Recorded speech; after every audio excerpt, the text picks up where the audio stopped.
Hello, hello, what's up everybody? It's me, V, and we are back with chapter 21X. So, I think it's Fog of War.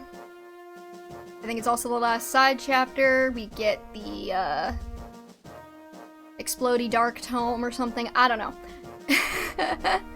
We're gonna hope that this is less of a disaster than last week. So, you might have noticed, if you weren't here last time, but you were here the time before, that our reset counter might have gone up a couple. Don't worry about it. I didn't do anything wrong. I did everything right, and I still had to up the reset counter. So. Right, and I was just not really gonna care about who I brought, I think. Well, maybe I could drop Hugh and bring his grandma instead. He's like better, but she's the only one that's like even close to being able to use the tome, so, you know. Alright, we'll do that. See ya, Hugh, I love you. You are carrying me so hard, Hugh, like you don't even know.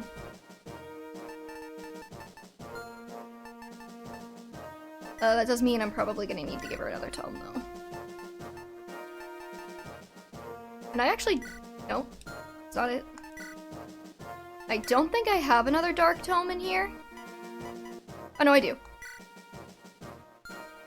I could've just taken it from, what's-his-face. Not Chad, the one who Chad recruits, question mark?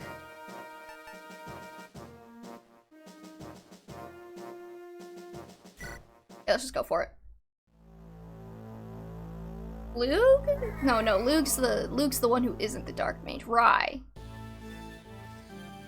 Probably. I don't know. I'm not good with names. The battle was lost. Yes, it appears so. I wish I could have been at General Murdoch's side when he fell. I share your feelings. We carry out our final orders from General Murdoch as planned. We will defend the legendary weapon to our deaths if need be. Apocalypse, the Elder Revelation, must not fall into enemy hands. There's a legendary weapon in this place? Yes, I believe so. All I've heard are rumors from other soldiers. But there's apparently a tome meant to protect the shrine from intruders. Wouldn't, like, Guinevere know? I don't know. I agree that the tome is likely a legendary weapon.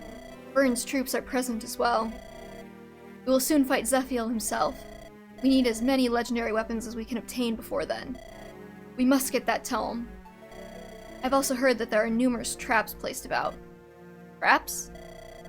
Yes, and they are supposedly very well crafted at that. And don't you worry, milady, because I have that website. What is it? Fire Emblem WAD? From last time. So I don't get tripped up. Yes, and they're supposedly very well crafted at that. Most of us probably lack the dexterity to disarm them, but thieves may be able to take care of them. In any case, do be careful. Yes, we must stay on our guard. Little Worm Slayer. I heard that Manikeets can pop out of these chests, which is like genuinely so adorable. Like, I love that so much.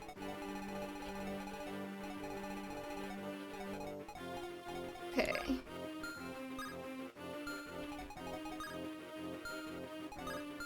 I think we're probably just gonna go with the, good old tactic of just planting Milady in the way of everything.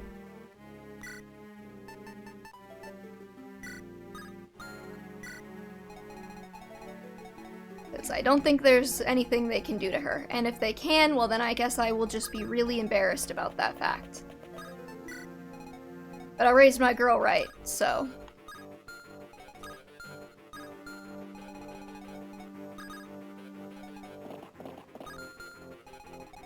Where can you go? Go like... Here is safe. I don't know why I'm still bringing Diak. He never does anything.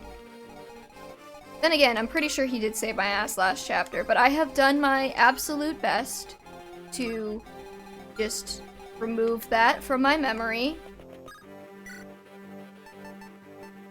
because my shame and embarrassment know no bounds.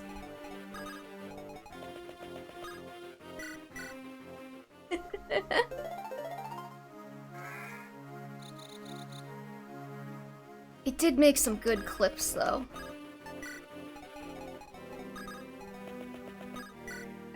I just posted a bunch of stuff to YouTube Shorts because, you know what, if I'm gonna suffer, I might as well have fun with it.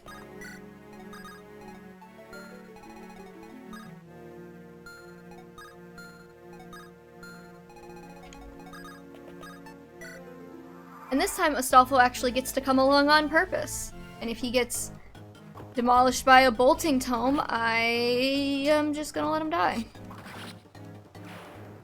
Well, I guess it depends on, actually if he, opened all the chests on the map yet or not. If he didn't, then I guess I'll reset for him, but you know.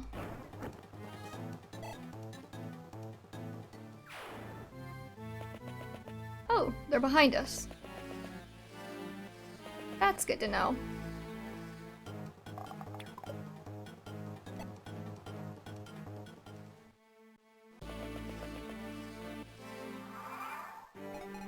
I'm not too concerned about that.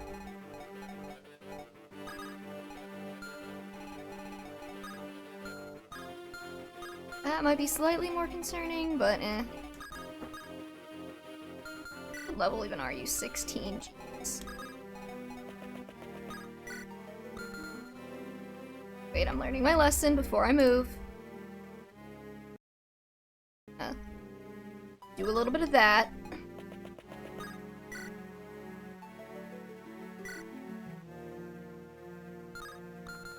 Oh, and Dia can finally use hand axes, so I'm very proud of him.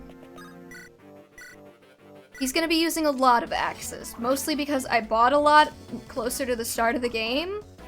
And I don't really have any swords left.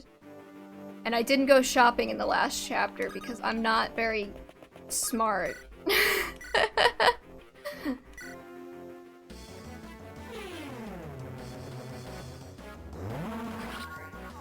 It's mean. It's mean to put so many nice shops on the last map.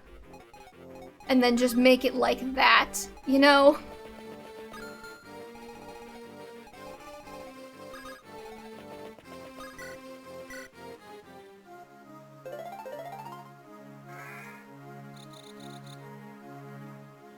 Yeah, if I had dropped Lelina and brought Hugh instead, maybe I could have gotten some of his supports with his grandma.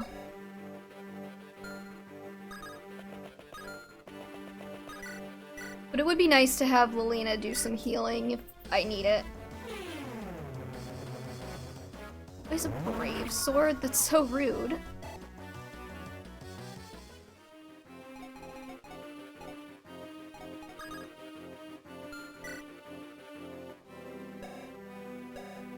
Yeah. Oh, she's almost to C, which means she can almost use restore staves.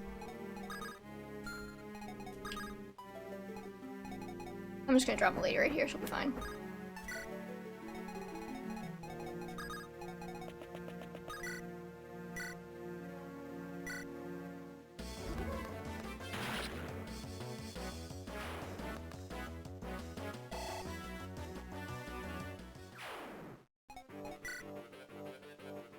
Isn't it weird how we call them thunder tomes, even though, like, thunder is just a sound? It doesn't actually, like, you know, do anything by itself?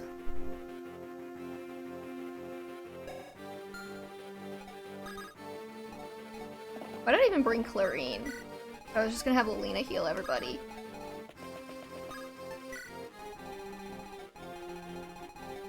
Alright, if those guys catch up to us, I guess they catch up to us, but I'm not, like, super concerned about them.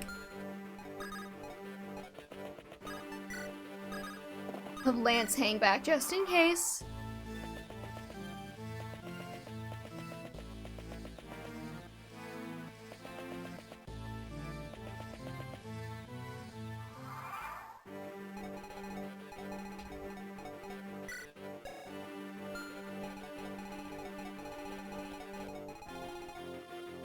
Okay, so How do you tell where the traps are? I mean, other than just like Googling it, which I did, because I'm a cheating cheater who cheats.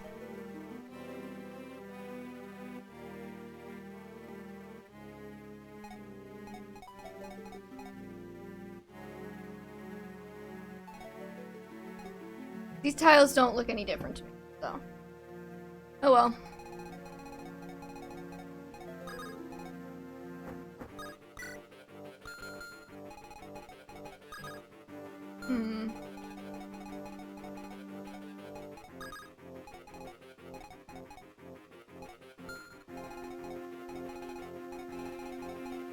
Let's have her wait.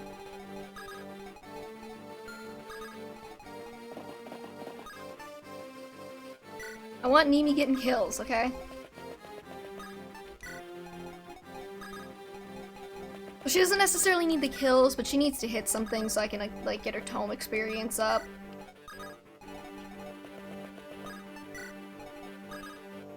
You know how it is.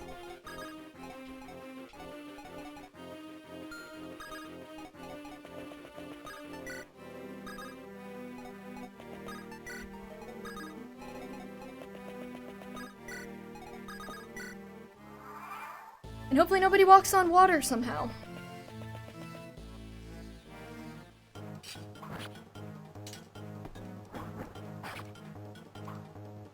Do the damage. Milady will feast on your corpse.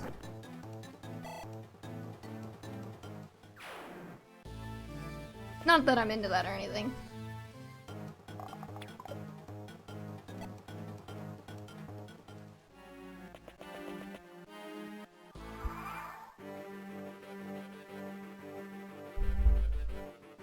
That was edgy, thank you. I'll say, hey Divine Wing, what's up?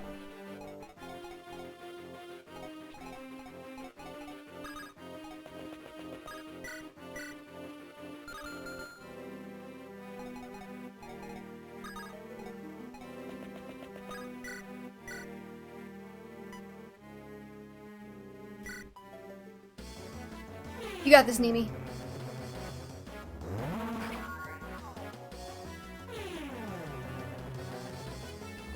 Oh, you know, just chillin'.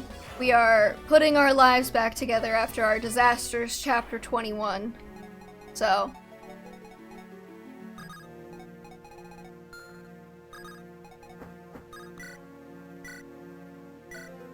Oh wait, no, that's not the one I went to hit. Oh well. What's the coldest threat you've ever heard someone say in Fire Emblem here, or in Fire Emblem? That depends. Are we talking about like a Fire Emblem character saying it, or are we talking about like somebody playing Fire Emblem saying it to the Fire Emblem game? Because I'm thinking like crit quotes, like you got like Frederick's whole like pick a god and pray thing, like that kind of thing. Oh, absolutely 100%. Hold on, I don't even need to think about it. My answer is in Three Houses when Dimitri is like, I'm gonna tear your head from your shoulders and hang it from the gates of Enbar. That's metal as fuck.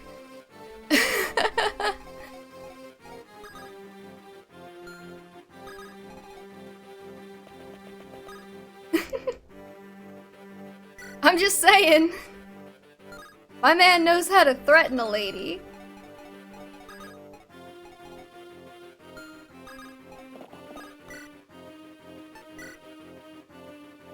Yeah, I'm just gonna use the javelin.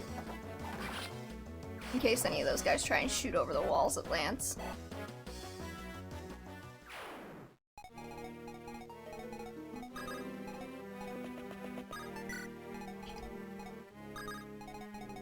I'm gonna hope I didn't accidentally position myself in a bad place because,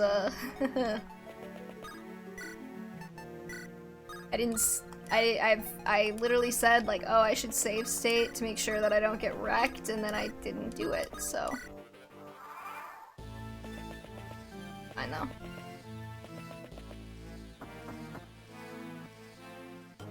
Hey, Cat Legs, what's up? Attaboy, Lance.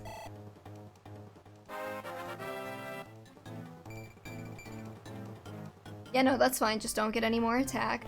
We're talking about, like, coldest in-game Fire Emblem threats, and I said Dimitri's, tear your head from your shoulders and hang it from the gates of Enbar. As my personal pick.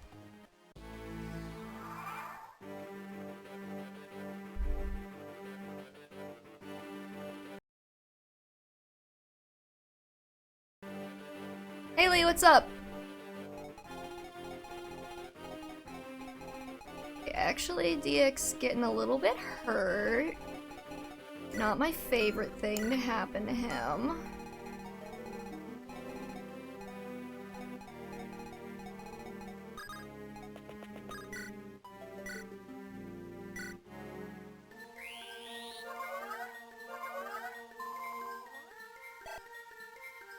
I can't think of any other Fire Emblem character who, like, matches the sheer level of just, like, unhinged that Dimitri manages to accomplish.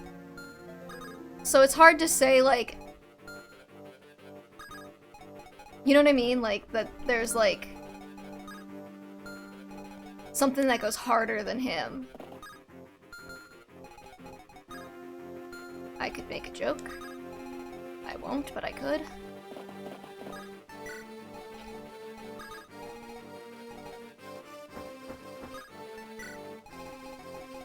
Okay, Nimi. Take him out. Maybe. He'll be fine. Harder in what sense? Like, unhinged, cold, you know? And there's the joke. Yep.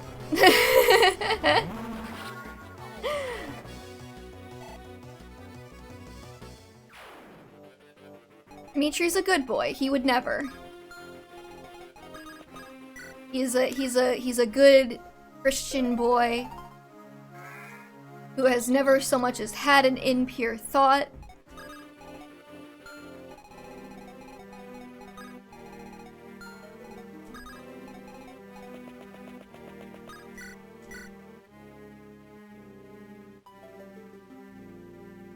And I'll save it. Well, you can't hit. Okay, like, she'll survive, like, one hit off of this archer. Probably. So, I will just go ahead and let her.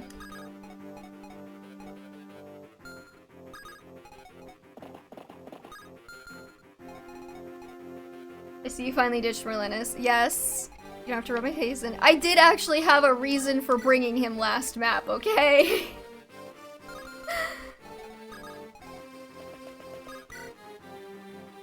Oh god. My problem is I'm like really running out of swords. And I'm at the point where I'm like, Rucker is holding so many swords that are like good, and I don't want to like waste them. You know? I don't get that many deploy slots on this map, okay?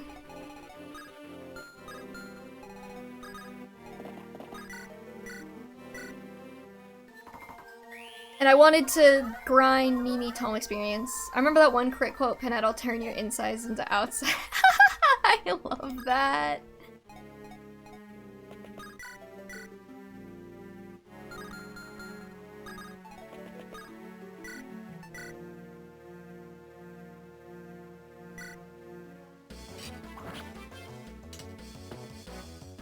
I'm just saying, I'm not... After having dragged Merlinus around for almost the entire game, it's kind of neat, but it's also kind of like, oh wow, like, part of me misses how it happens in every other Fire Emblem game. Except for Genealogy, because Genealogy just hates you.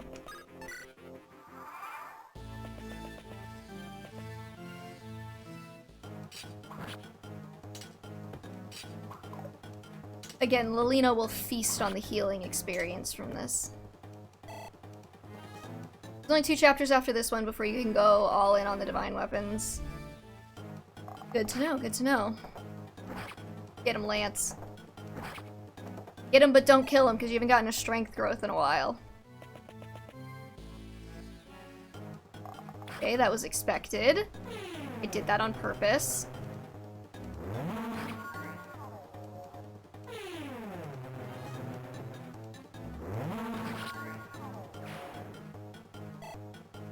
You know what? I think it makes sense that they attach the convoy to your main lord.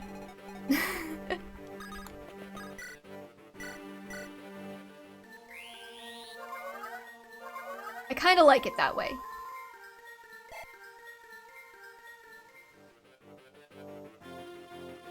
Oh, come on. You don't want to like imagine Crom just like carrying the entire world on his shoulders. Just don't ask where they're pulling it from, right? They're doing their best.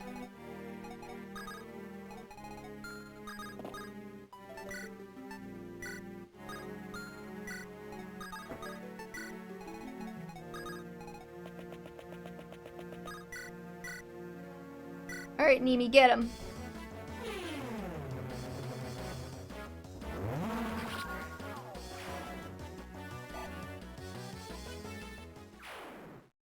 I mean, I think the implication is that they have their Merlinus equivalent following them around on the maps.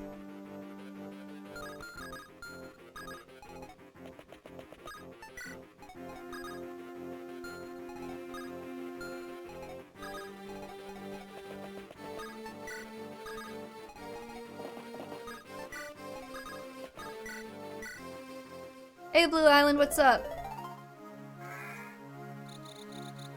Oh yeah, that reminds me, I could turn the cat cam on. He is over there. We know Camilla carries stuff in her bra, we do. It's in at least one of her support lines. That's hilarious. Forgot about that.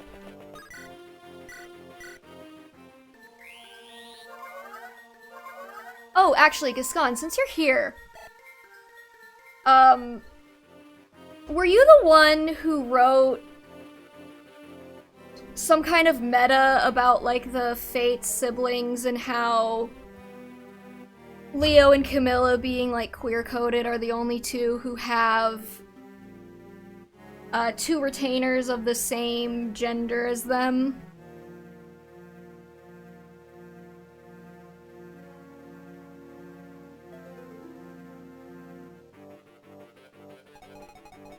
Really specific thing to ask, but I have somewhere I'm going with it.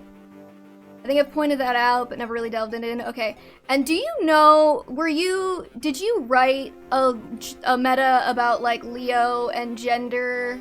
Or do you know who did, if they did, if someone else did?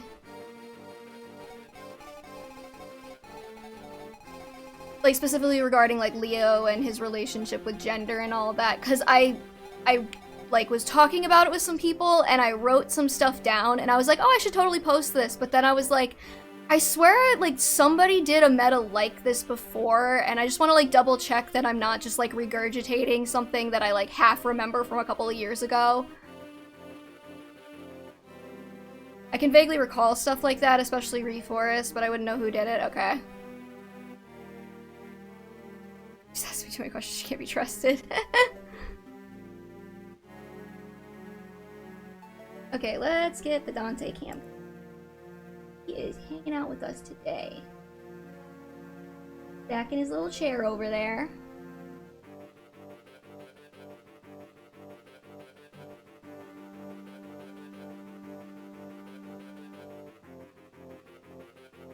Alright. Of course, will be featuring in my next scripted video. Not that it'll be until June, but still nice. Yeah, okay, because I'm like, I swear to God, like, I was writing it up, and I was like, I swear, like, somebody has had, like, this conversation with, like, Leo and gender and all this stuff. But I couldn't remember, like, where I saw it, or when I saw it, or who did it. And so I wanted to, like, before I post my thing, I wanted to, like, double check if somebody, like, knew if there was, like, one, like, really prominent one, so I could go check it to make sure I wasn't just, like, repeating whatever they said, but, like, 6 years later, and, like, not quite as remembered. Like, half remembered. But if you don't know, I might just post it anyways and be like, somebody else has probably already talked about this, so this isn't, like, something I, like, invented on my own, but, you know. Damn, even with a Lance Reaver, that guy got rocked.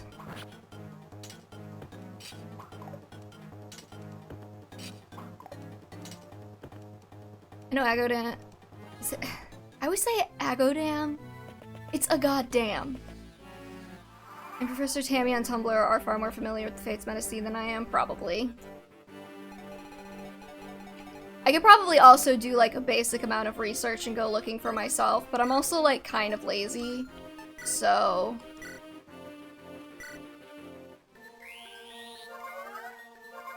I figured I would outsource the Fates Meadow at that. God's gift to Fire Emblem. Doge. This is not gonna pull up anything, I swear to God.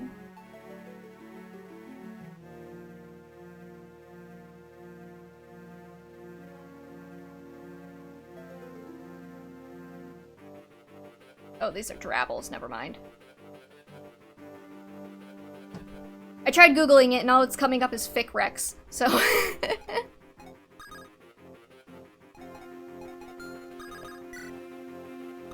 I save.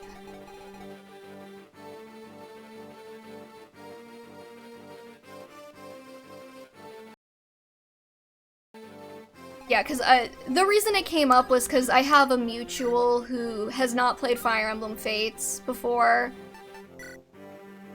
And I was talking to them about the ways in which, like, Leo and Takumi, like, explicitly parallel. And I was talking about, like, their relationship with their sons being, like, parallels of their insecurities. And, like, the Leo gender stuff came up in that because it's, like, you could argue that Leo's insecure about his gender, basically.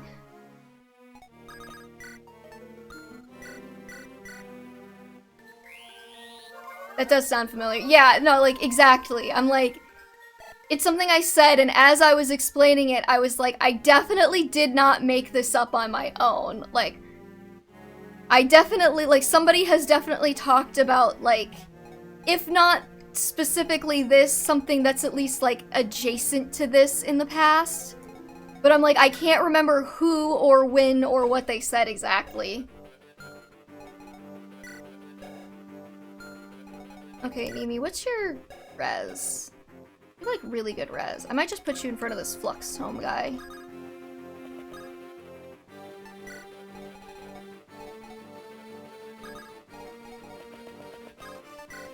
And Diak is just gonna sit here until he kills this guy.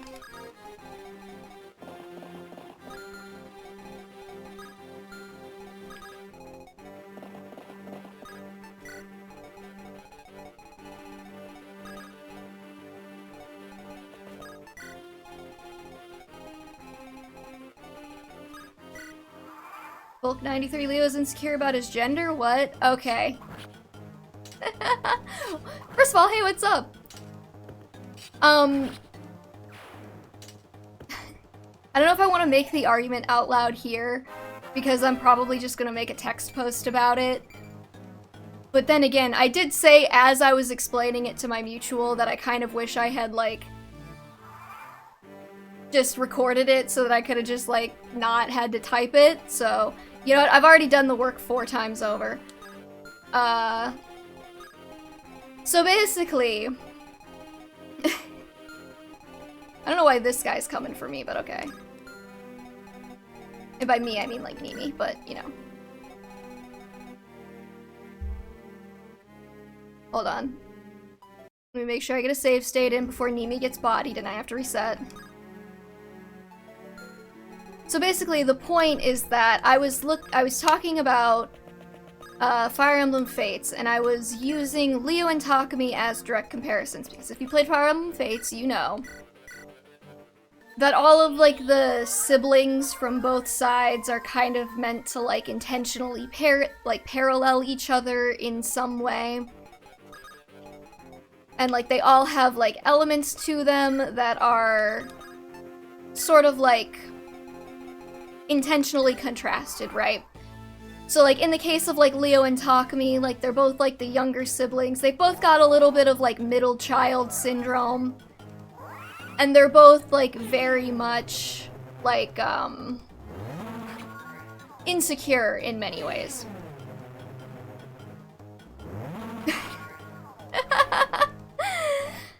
I mean, I am a whore for Ryokumi, so you know. But yeah, so they are like very intentionally set up as parallels to each other. And so I was talking to my mutual who has never played Fire Emblem Fates, and I was talking about how in Fates, the child characters, you know, like, exist, and in some ways, like, Leo and Takumi's relationship with their children also kind of, like, parallels each other. Where, you know, like, Takumi and Kiragi's is easy because Takumi's entire thing is that he's, like, deeply, deeply insecure about his, like, skill and ability, and he works, you know, like, 10 times harder than everybody to improve. He's constantly, like, comparing himself to people who are better than him and, like, trying to catch up and that kind of thing.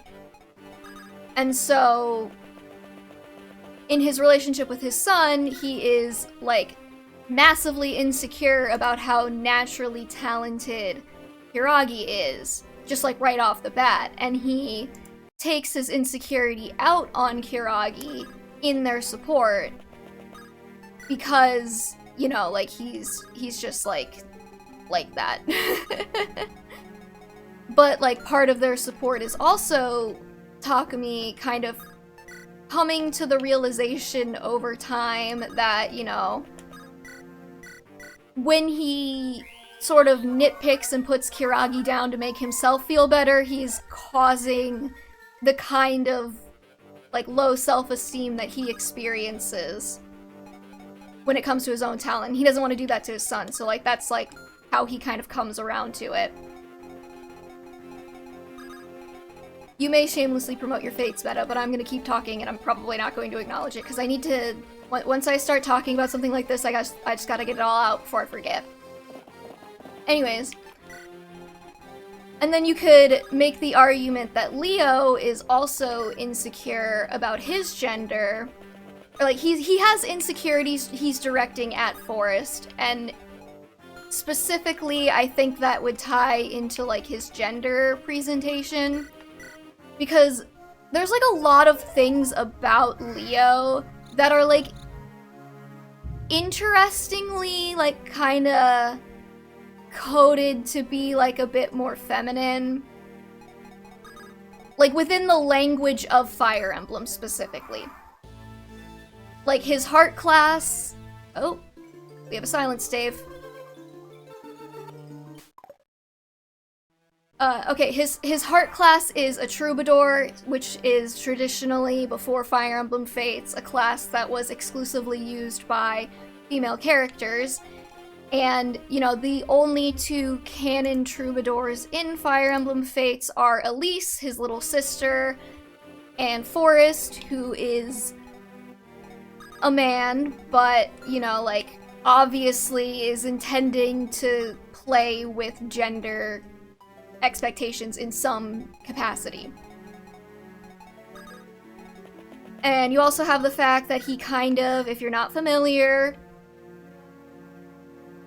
he kind of plays with the Lachesis archetype. I know I'm not the first person to point that out, but he is kind of the Lachesis archetype of Fire Emblem Fates. He is a heart-sealed troubadour who has romantic feelings toward an older sibling, in this case Camilla specifically, and Corrin if you're playing with Corrin.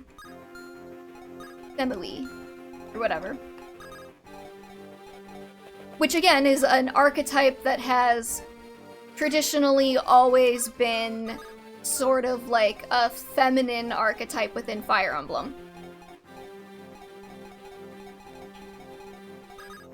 And he's also just, like, visually speaking, you know, he's, like, he's very, like, soft looking. I don't know how to explain it.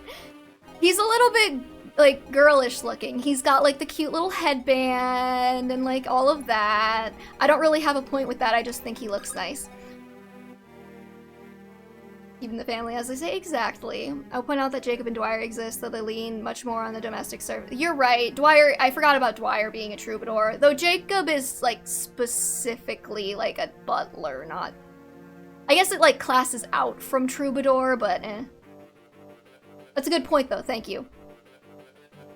I will make sure to note that. Basically, Leo's pretty as opposed to handsome. Yeah, basically. And he was very much like, I think the designers said they intentionally kind of wanted him to fit like an Otomi game sort of like aesthetic, like him and Takumi both, which is why they kind of have like the cute hair accessories. But I don't remember where I heard that from now, it's been a while. But anyways, so... with that said, hold on, I'm gonna like need to like look at my notes because I don't remember exactly what I said now. I wrote it all down intentionally because I was like, I'm not gonna remember this later.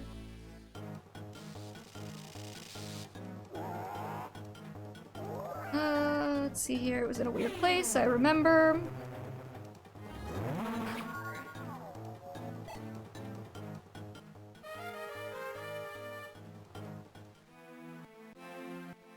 Thesis archetype. Oh yeah, okay.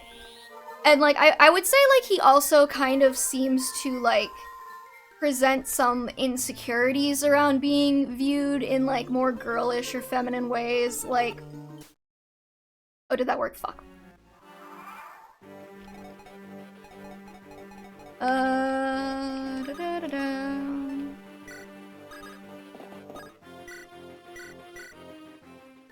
Like I didn't put all of this together. I didn't go back and like read through all of the supports, but like he gets like really upset. I remember when like in one of his supports, Camilla calls him like cute basically, or like adorable or whatever. And basically, I'm gonna connect this all to his, like, abusive upbringing with Garen, which I know is not really, like, super heavily discussed in the localization, but it is present. But, you know, like, Garen is, like, arguably depicted as, like, a hyper-masculine sort of figure within Fire Emblem Fates. He is... I mean, like, one of his defining character traits and one of the things that, like, kicks off a lot of, like, the Noor siblings' sort of, like, abusive upbringing, insecurity stuff is the fact that he's a man whore.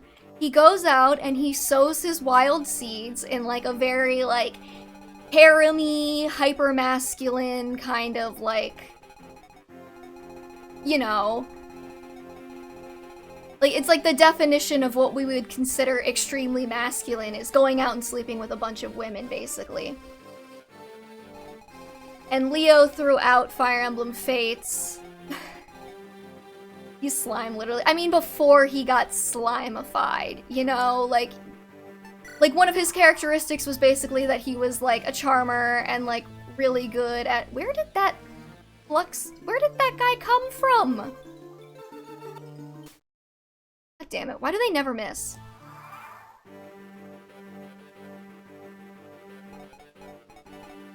I mean, like, before he got slimified, like, he was going around banging everything that moved.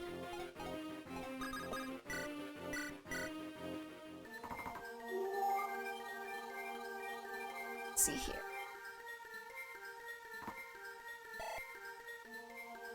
And that kind of, like, dovetails into, like, how the Noor Sibs were kind of, like, traumatized, like, because part of their trauma is related to how Garen basically went out, slept with all these women, couldn't really, like, get a handle on keeping things under control, and they all started, like, killing each other and killing each other's kids and everything, and the Noor Sibs got dragged into it. And arguably, I would say that Garen also sort of, like, encourages, like, the, like, hyper-masculine sort of presentation within his children.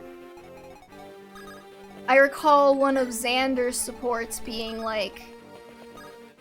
Xander is, like, literally... he was, like, a very shy kid and very, like, not very outspoken, not very like strong, and he had to like intentionally work at it to please his father. And I would say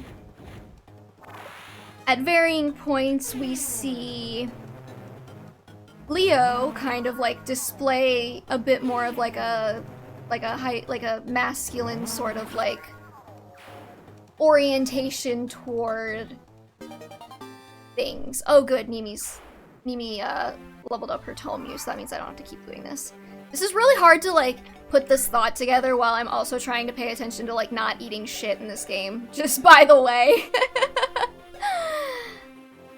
Leo and Forrest share VA in English. Yeah, there's a lot of VA sharing. He still represents more aggressive, active than Celica's father, Aeonis, even though he's true.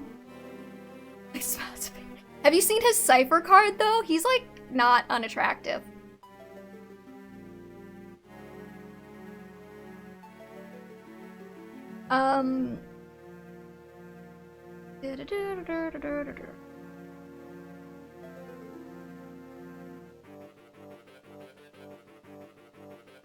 Okay, I would say like Garen's like ruthlessness is also kind of like a trait we traditionally associate with masculinity. And Leo does display like a degree of ruthlessness throughout the game. Like I think he is always, and if not always, usually the one who kills Iago like directly.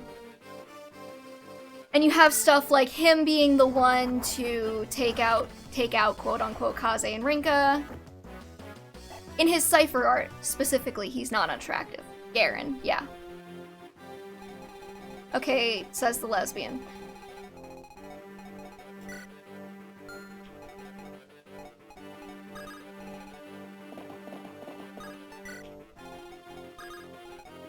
But anyways, yeah.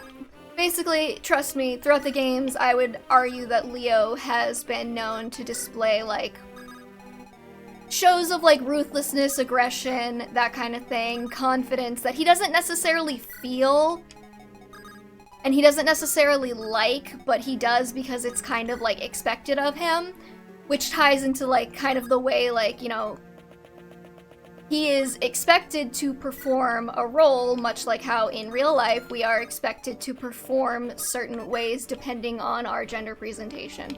So it's a bit of like it's like a messy connection. It's not like a one-to-one like explicitly, but like if I were interpreting the game like this, I think I could definitely do it.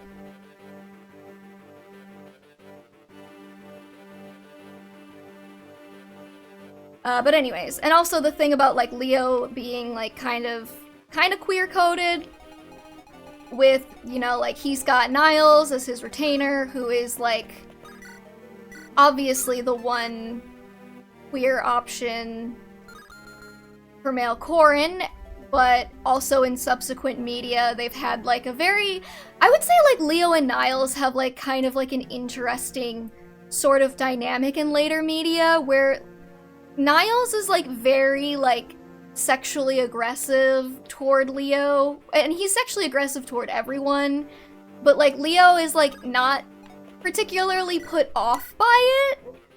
Like in Fire Emblem Warriors. I was thinking about this because I've been playing more Fire Emblem Warriors off on my own time. Even though I completed the game, I'm trying to get all of the achievements.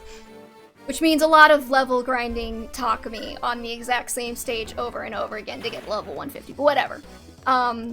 Like one of his lines is like, oh, no one can bring more men to their knees than you, Lord Leo. And Leo is just kind of like, you couldn't have said that any other way, you know? Yeah, and Odin is campy as heck. Theater kids. They're theater kids.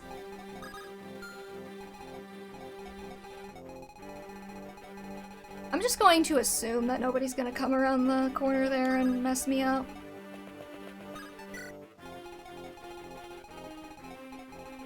Okay, here's where I need to like actually look for like the traps and stuff.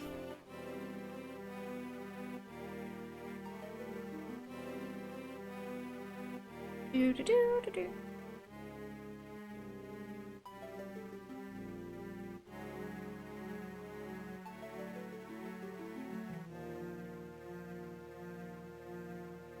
Yeah, maybe I'll just read what I typed like 3 days ago. But as I was musing through this, I said, I don't think it's a stretch to interpret Leo's relationship with Garen as one that was defined by trying to achieve his father's expectations, which mirror masculine expectations. He's expected to be ruthless and authoritative, which is a role he actually plays quite well. He's the one who step up and quote-unquote kill Kaze and Rinka in the prologue, and he is, I believe, always the one to step in to kill Iago and or Zola. He makes it clear through Conquest that he doesn't necessarily enjoy this role, but he plays it for his own survival. Such as, like, for example, like the scene in Nestra after you take out the chapter and Garen orders them to, like, hunt down all of, like, the dancers, you know? And then by extension, I don't think it's a stretch to interpret Leo's relationship with Forrest as the cycle of that abuse and expectation continuing. Leo, who has always buried his feelings and played the role expected of him, has trouble with Forrest being so free and defying the expectations placed on him.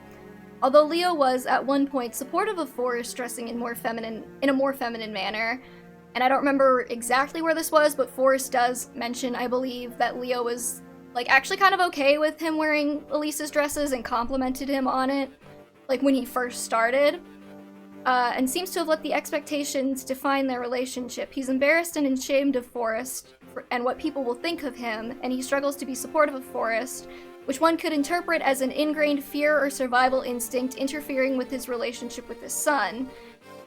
So, like Takumi and Kiragi, you could interpret Leo and Forrest's relationship arc as being a reflection of Leo's gender insecurities, which is ultimately an issue he needs to overcome so he doesn't impose the same trauma on his son that was inflicted on him.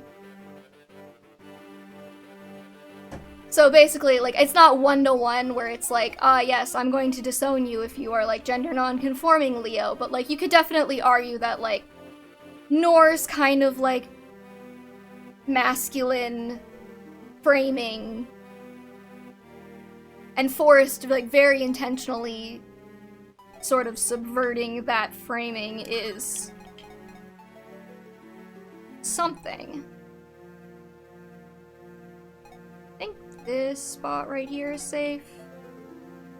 Maybe?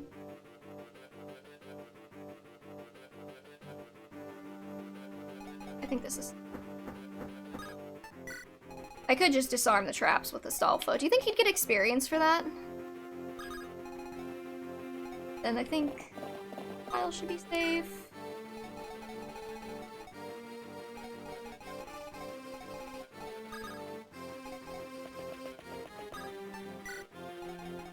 He just sees Leo as Elise and that was his favorite sibling. I mean, you don't have to agree with my opinion. I'm still gonna post it to the internet. Spoilers, that works. Thank you. I'm doing my best. I feel like when I typed it out, it, like, sounded a lot better. Because I'm trying to, like, sort of go over it while I'm trying to, like, pay attention to, like, playing this Fire Emblem game, so...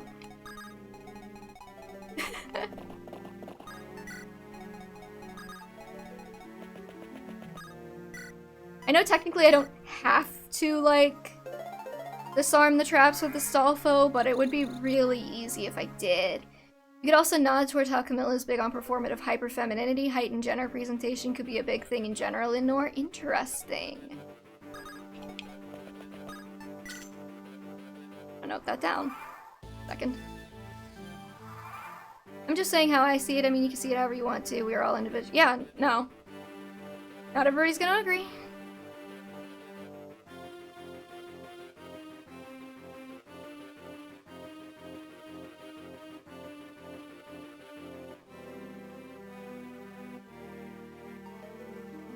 Fates has too many supports.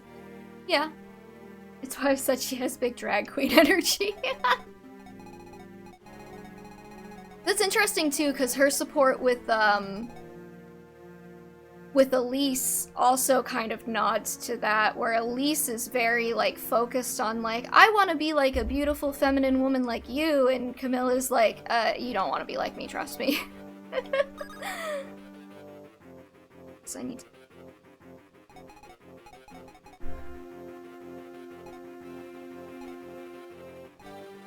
This is a trap. Yep.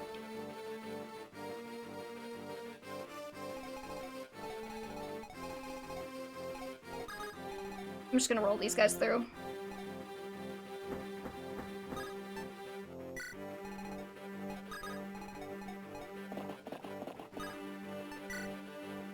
Camilla is sadistic, and that's hot.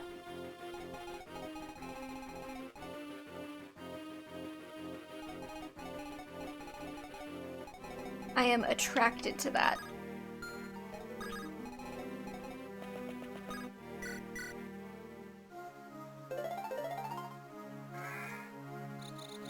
I wonder if Camilla was named after Carmela? I don't think so. I mean, maybe, but...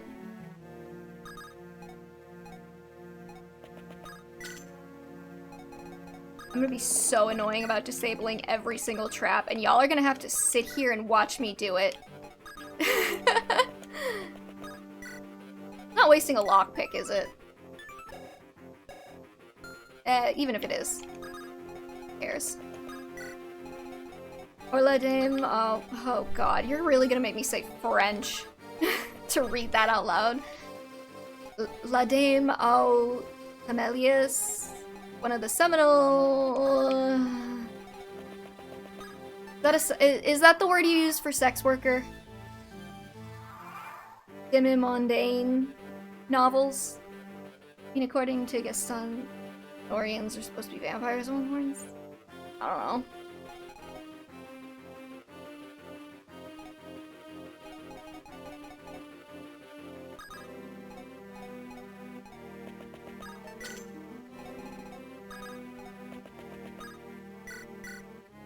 Demi-monde, half-world, demi-mondaine, a woman who participates in that society. Okay, so she's in the life. Got it. Whatever life that is.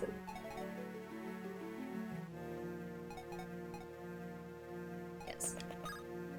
Middle class life. Okay, I was right. I've heard you use the term before, but I wasn't sure.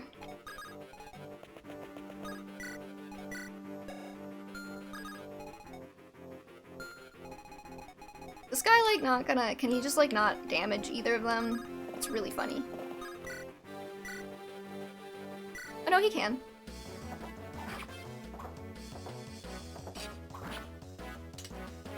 Everywhere I've seen the vampire thing, but it's definitely been out there for a few years.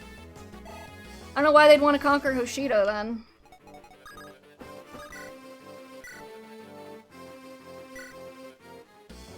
I made Leo a vampire in my Sims game one time. I actually made both of them vampires. But I made, like, Takumi, like, a Daywalker, and, like, Leo a Nightwalker, because in The Sims 4 you have, like, varying, like, perks and drawbacks. So I just gave Leo all of the, like, you will burn in the sunlight drawbacks, and I gave Takumi all of the, like, yay, sunlight perks. I'm sorry, that sounds cooler in my head, and then I said it out loud, and it sounded silly. I'm not apologizing for it, though. Anyone know any fun ROM hacks? I'm finishing Sacred Echoes at the moment. I am not super familiar. I swear somebody recommended one a couple of streams ago, and I already forgot the name. Here's Lilina.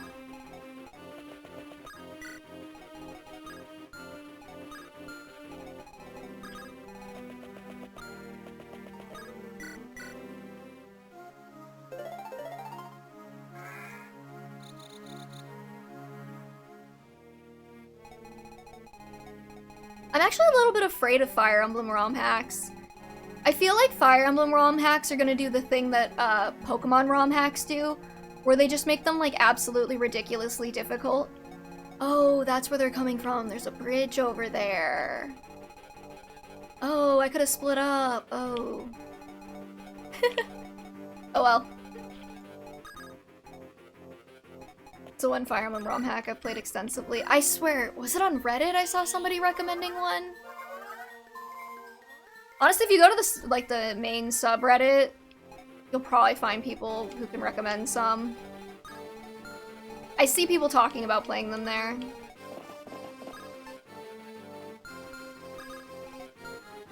don't have, like, a horse slaying. You have a devil axe. That's actually a little bit concerning. I don't remember what slot I'm on, so I guess I'll just start over from the top. I was tapped into consulting for the Fire Emblem 4 equivalent, but I left that project some months ago due to creative differences. Oh my god. That sounds so important. You sound so important when you say it like that. How'd you get tapped for that? I'm curious. Did they just like see your YouTube videos or something?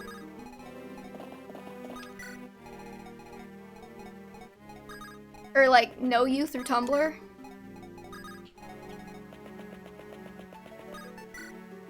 One of the devs saw my Sacred Echoes video and contacted me on Tumblr. Oh, okay. Weren't you also consulting on Sacred Echoes, though? Like, how did that happen? Or was it just you played it? I don't remember the exact details.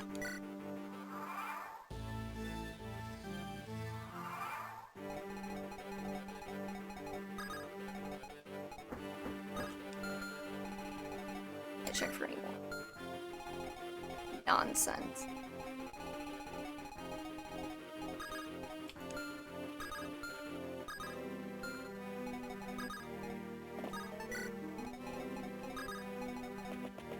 No, I just came upon that randomly after I made my video of the dev Oh, okay, okay. I think I'd heard you mention that the dev contacted you and thanked you for it, and I was like, oh, like, somehow in my head that got transferred to like, oh, you worked on it.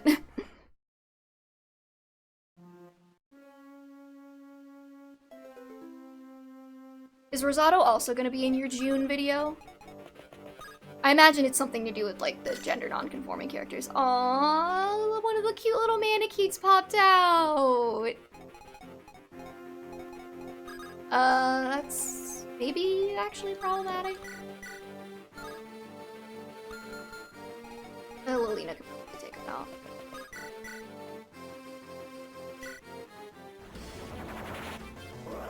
What's your favorite food, Evie? That's a really good question. I don't know if I could pick like one specific dish. I could probably pick like a cuisine. But I'm not even sure if I could do that. I think most people making ROM hacks find the vanilla games on the easier side, but there are hacks like The Last Promise and 7 Siblings that are on par with the vanilla games difficulty-wise. Oh, okay. See, I knew somebody would know. But the Fire Emblem 4 thing wasn't much. After talking to the team for a few weeks and submitting some support lines, I realized that the devs had never sat down and had a serious conversation about how to handle genealogy's more controversial writing elements. Oh yeah, that's a recipe for disaster.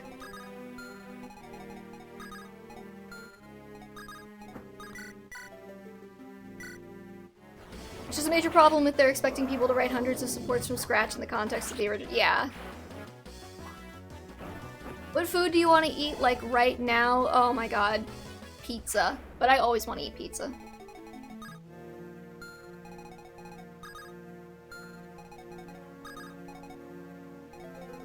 Because, like, who doesn't like pizza? You know?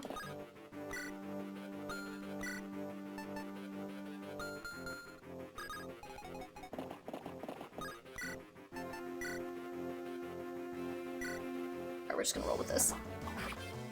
Which is major. Yeah, okay, no, I already read that.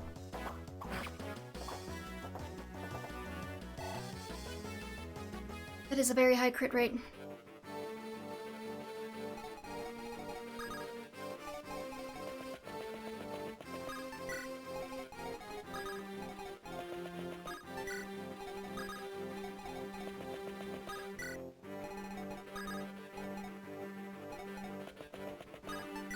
Yeah, I can see like a genealogy kind of hack like that, sort of. Saying this in the nicest way possible, coming into some serious conflict when it comes around to like writing the incesty parts. Cause I have a feeling somebody from fandom is gonna be like, we have to like morally purify it or whatever, and there's gonna be people who don't do that because they're like, I don't want to get like absolutely destroyed for writing a morally impure piece of fiction in my Fire Emblem hack. They really wanted to stick to the manga ages, which causes all. Oh my god, really? They wanted to stick to the manga ages? Oh no! Don't do that! Why would you do that? It's not even, okay, it's not even like, cause like here's the thing with the manga ages, it's like, one of the things is like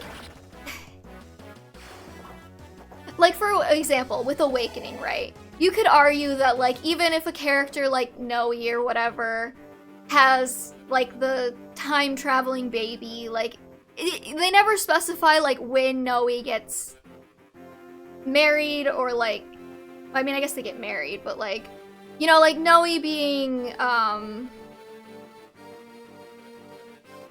or like Lissa, like there's like the kids could have been born like 20 years into the future for all we know. Genealogy as like a timeline kind of like specifically necessitates that the kids happen like either right then and there in canon or like shortly after. So, and like if you don't know, like the manga ages from Genealogy of the Holy War are like really, really young. Like, I could find it, hold on. Because Serenus actually has a list of them. Yeah, Akaga was like, my ideal scenario, they're all like 15 basically. Yeah, in Genealogy, it's like Sigurd is 22, Deirdre is 17, Ethlyn is 16, Lachesis is 16, Finn is 16, Lewin is 20, Jamka, I don't know. Also, this is gonna annoy me because all of these are not like the localized names that we have now. Jamka 21, Ideen is 19, I don't know who the fuck Ira is, but 17, 18, 16, 18, 16, 17, 13, 19. Yeah, it's they're all like babies. I note that Ethlyn is 16 at the start, having already given birth to her first child. Yeah. Like... Yeah. And like, they have a cause, what's her name? Altina is like a toddler too. Like Altina's not like a newborn. Altina's like 3 or 4 when she gets like kidnapped.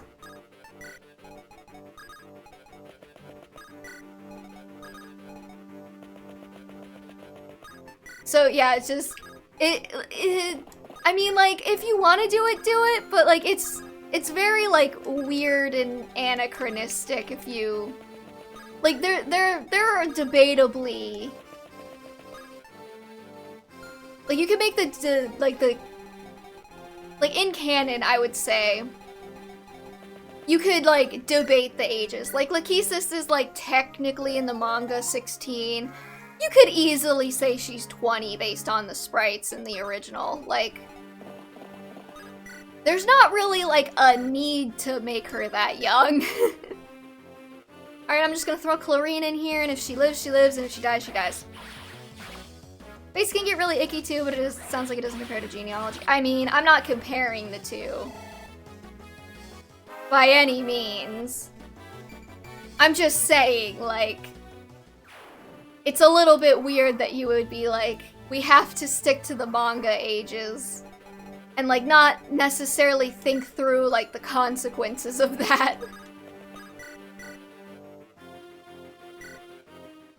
It's just that Fire Emblem 4 is pretty much all text, while Fire Emblem 14 has the visuals as well. That's, yeah.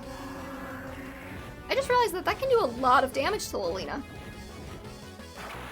And it did.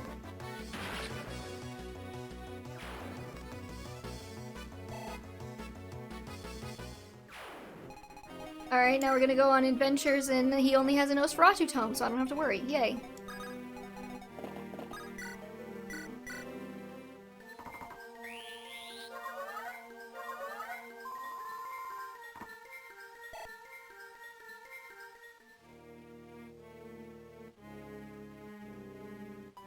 Oh, yeah, I mean... Well, my favorite new argument for that is like, well, genealogy intentionally depicted the incest as bad, and I'm like, you forget how much incest was in genealogy. Or like, they depict the incest and underage pregnancies and stuff as bad, and it's like, no, you actually just don't remember how much of it there was. Because it, like... Oopsies. Oh my god, it didn't even hurt her! I definitely want a genealogy remake, but the writing is a minefield, yeah. Hey, BT Blind Thought, what's up? I've been gone for about a month and the reset count went from 5 to 12. Yeah, but 4 of those were like last week. So I've actually been doing pretty good except for chapter 21. We're talking about incest in Fire Emblem. Because, you know, it's Fire Emblem.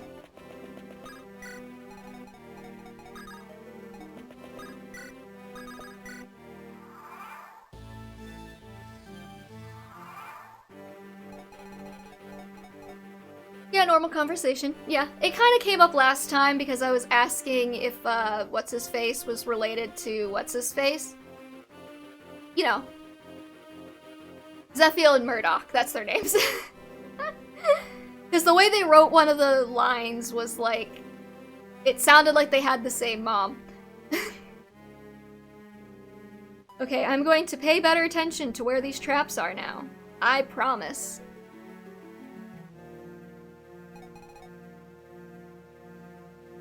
Except for Azura and Korin. And in Japan, like, banging your cousin isn't even considered, like, a big deal, right?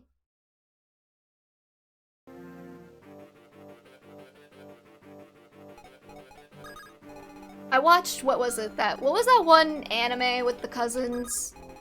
First cousins who were boning? Elfen Lied. I watched Elfen Lied. I know they don't give a fuck. I'm just gonna disable all these traps for fun. Now Murdoch has been serving Zephiel for a really long time. We'll see what happens when you get to 7. I mean, I figured.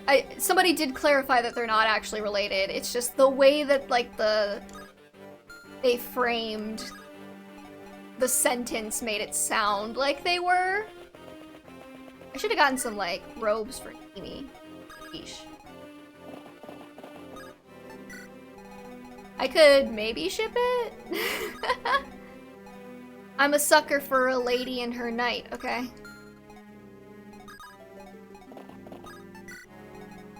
And Zephiel is one heck of a lady.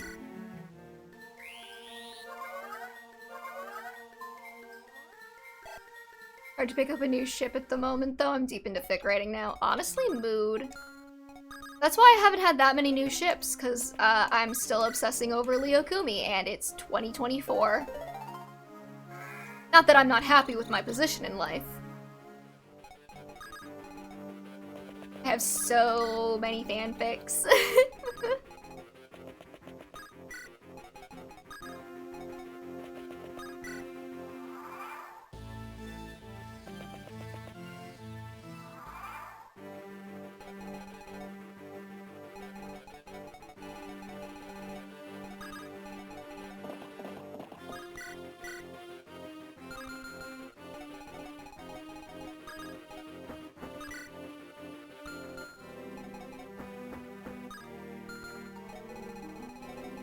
Lady, kill.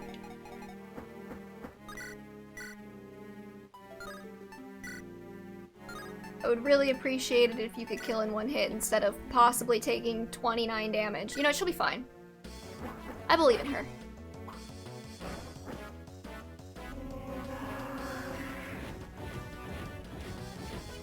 What do you think, Dante? Do you ship Lyokumi? I've been shipping Lyokumi since before you were born, kitty cat. He's like, mother, I don't care.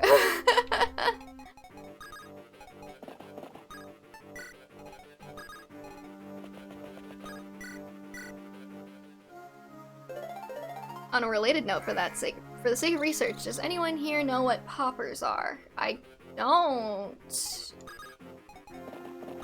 Is it illegal? Are you doing an illegal? No, they're not illegal? Okay, then proceed.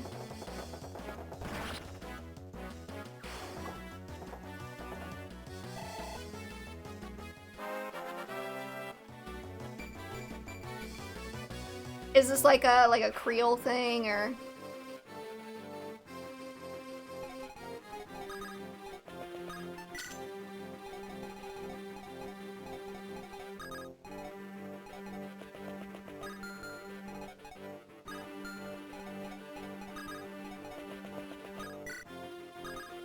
Did I Google this before? Cousin marriage thing is odd, unfortunately. It's nothing really new. Lucina can marry Owain, which, yeah. Oh. I do not know what those are. No, I've never heard of those. Good to know, though.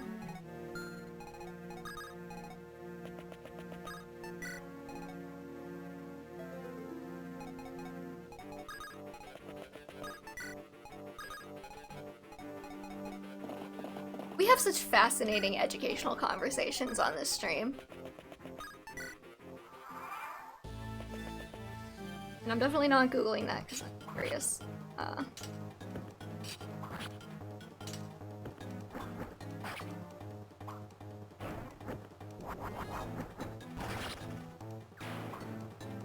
Okay, they are a muscle relaxant.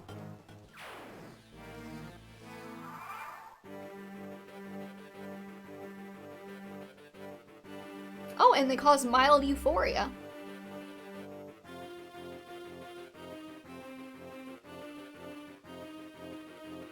They were invented in the 1840s. And they say that gay people didn't exist before 2015.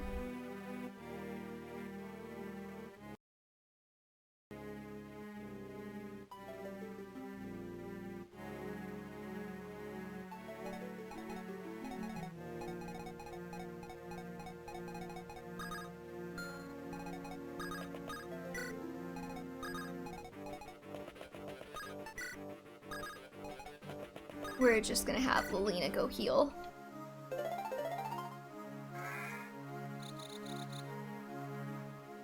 And we'll wait on opening these chests just in case we get some kind of, like, mana keep popping out.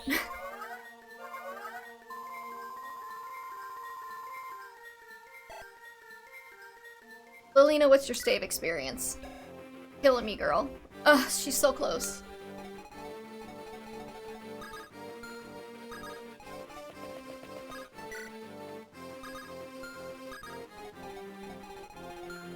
Do you think Lance would be able to kill this guy?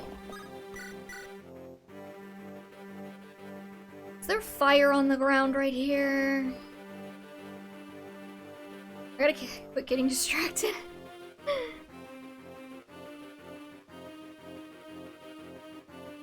Okay, legit question. Are, like, aphrodisiacs, like, real? Or is that just, like, a thing we kind of collectively hallucinate and placebo effect?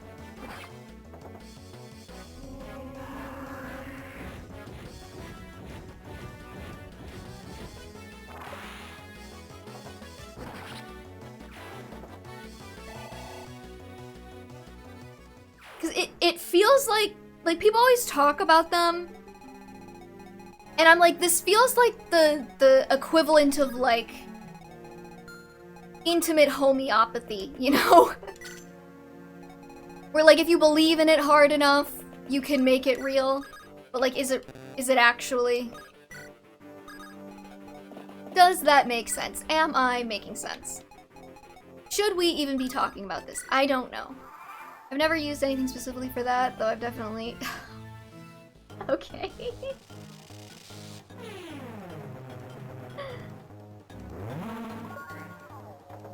Okay. No, that makes sense. Heart medication, fun fact. That's what, the on-label use is. For... that. We might be getting beyond the scope of the stream. Oh, nope, there's a Manakete in there. Silly little lad.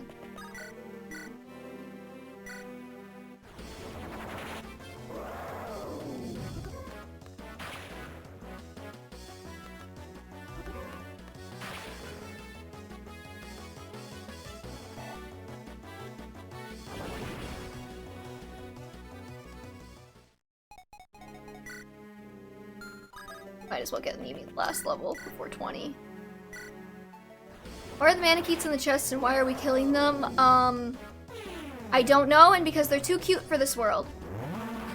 Look at their little happy little dragon friends. You mean my Edelguardian reconquer and kill and retaliation? Oh god. It's the Fire Emblem equivalent of mimics. Oh. Because mimics are in every JRPG. True. I thought this game is pro-dragons. I mean, we are kind of collecting up all of the weapons that were used to collectively, you know, genocide the dragons, but the next game is pro-dragons for sure. No, I mean, this game is pro-dragons. A lot of Fire Emblem games are pro-dragons. There we go. There's the real one.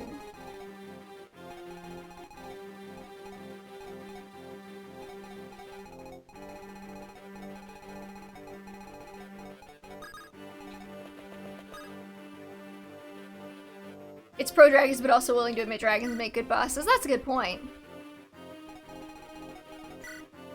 This guy's gonna be a weenie, though, isn't he?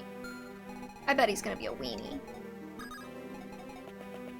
I will move a couple of characters over this direction to take care of any chest mannequin that might pop up.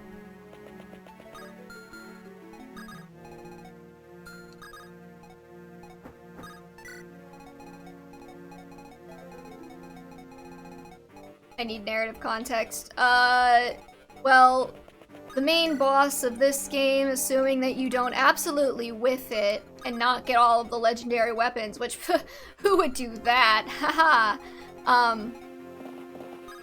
Is a dragon, but like the moral of the story is that like, oh wow, actually you were, kinda really screwed over by humans trying to kill you guys, so we're gonna, like, adopt you and put you in Fire Emblem Heroes and give you a bunch of alts. Oh, did I already disarm that one? And in the next game, dragons are good because Eliwood wants to bang one. And that's the main thing I know about Fire Emblem 7.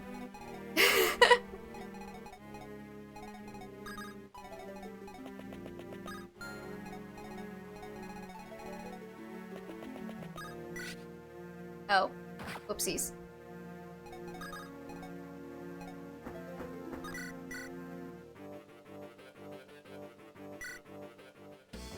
This is so confusing.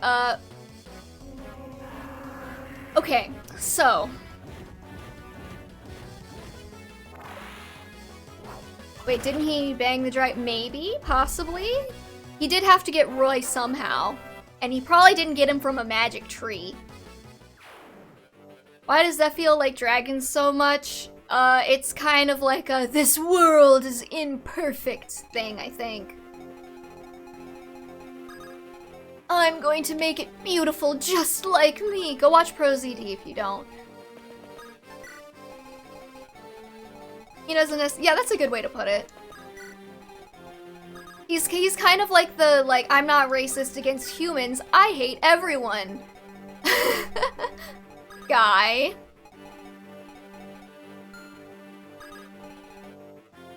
Is Eliwood dead yet? No, just still, yeah. He's fine. He'll die after the game's over, probably. Oh, whoops, that's not what I wanted to open. Does he die in this game? I actually have no idea. I know he's the only Fire Emblem dad to live, apparently. You know what, we're just gonna do this with Clarine and we'll just see what happens.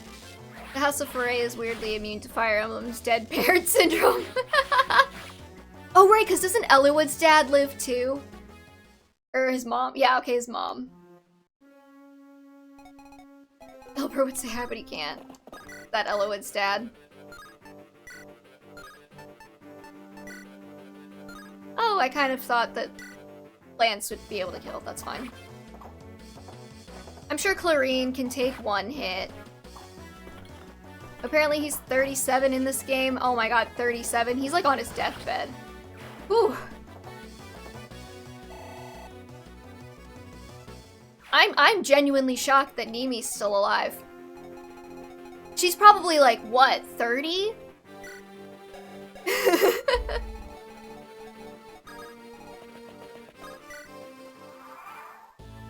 Lynn's granddad somehow survived being poisoned for months. That's hot.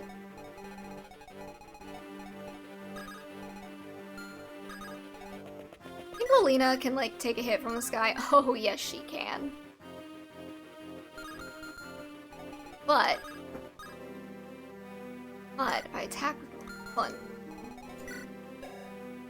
you have physic. Okay, you have a heal stave. That's fine. I'm just gonna do something really funny. I'm gonna have Milady be the one to attack him, and then if she gets hit, I'm gonna heal her with Lolina, and then if Lolina gets hit, I'm gonna heal her with Nimi. Darkness from an age long forgotten. I will show you its power. Yeah, you're very cool, Perez. Anime characters somehow skip over middle age and go straight to being senior citizens. Poor justice for Saphir, okay? That's all I'm saying.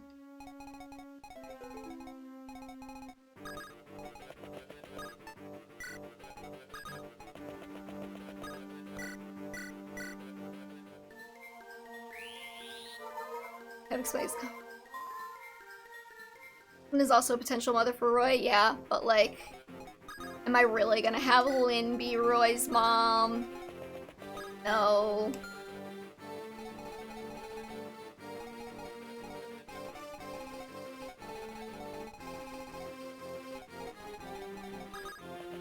No, we're just gonna ignore the trap. I'm not gonna bother like running around and taking out all these guys, I don't think. I really just want the stuff. Free stuff.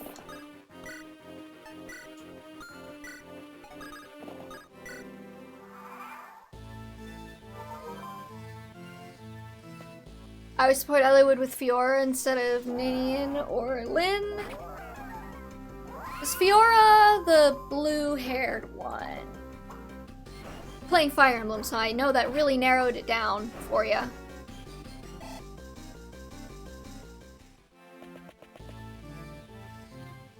Why do I feel like Fiora had like a lesbian thing with somebody else though? Or am I thinking of Florina? Florina and Lynn are kind of gay, right? Oh, I am a shameless gold digger.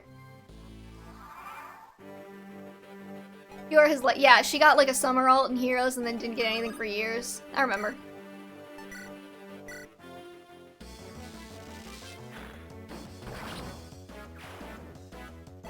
It's Lynn Florina, yeah. I remember.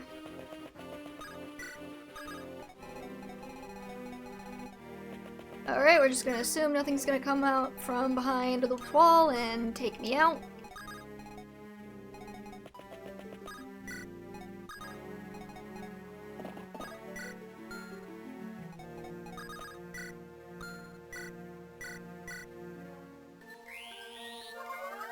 And now we're just gonna farm Lolina heal stave experience until she hits C rank by doing this.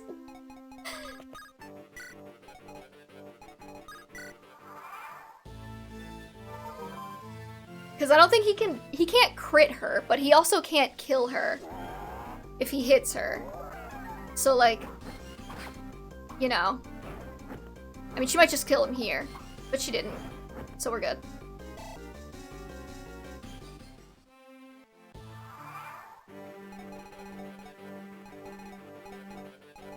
I feel like Blazing Blade is one of those games where if it was like remade today, people would be like... It would be one of those like, ooh, like Lynn and Eliwood or Lynn and Hector, and everyone would be like, no, Eliwood and Hector, Lynn and Florina. You know what I mean? Aw. We gotta take out another Manakete, boys and girls and gals and non-binary pals, and I'm very good at this game. Okay, I forgot that Clarine hits like a wet paper towel.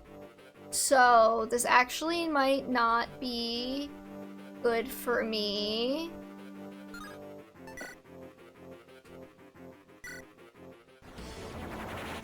The next chapter can be quite long, so you might not want to grind a ton here if you're doing it too.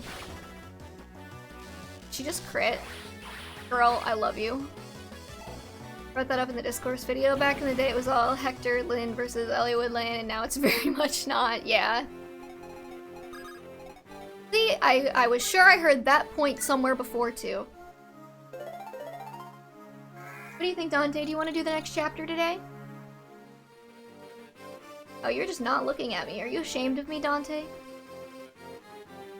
Embarrassed.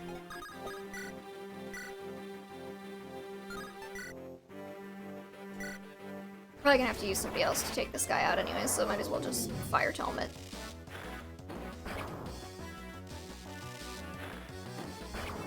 I still like Elliowood and Ninian though. I haven't played like any of Fire Emblem 7, but you know what? I think they're cute.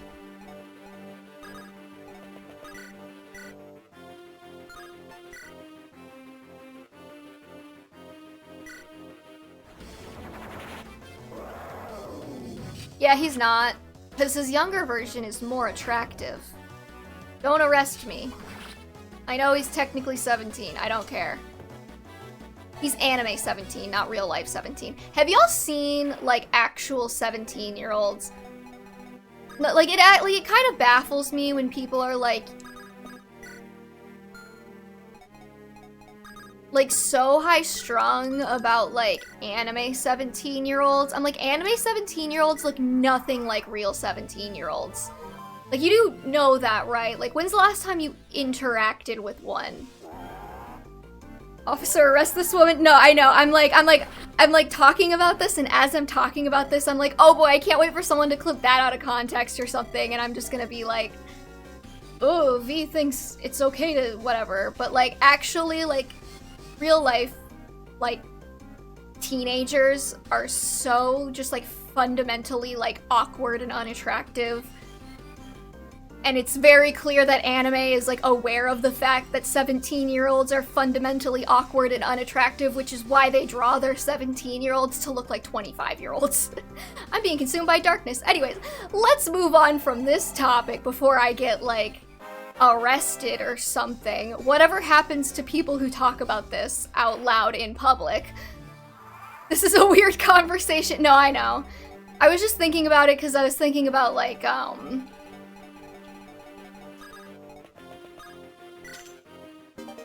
we were talking about, like, before, like, people's, like, works when it comes to, like, how they treat sort of, like, things that are questionable in Fire Emblem games. Like, for example, the fact that Lyn is canonically, like, 15, but, like, Fire Emblem Heroes is very much not engaging with Lyn as a 15-year-old if you've looked at, like, any of her art.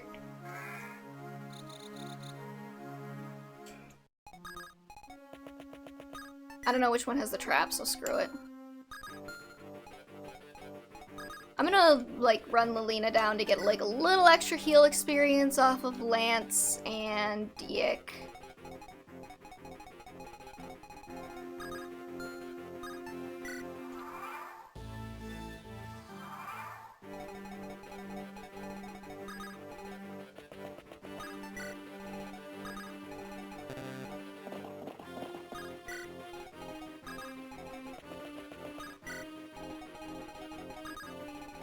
And run Elfin down to dance support.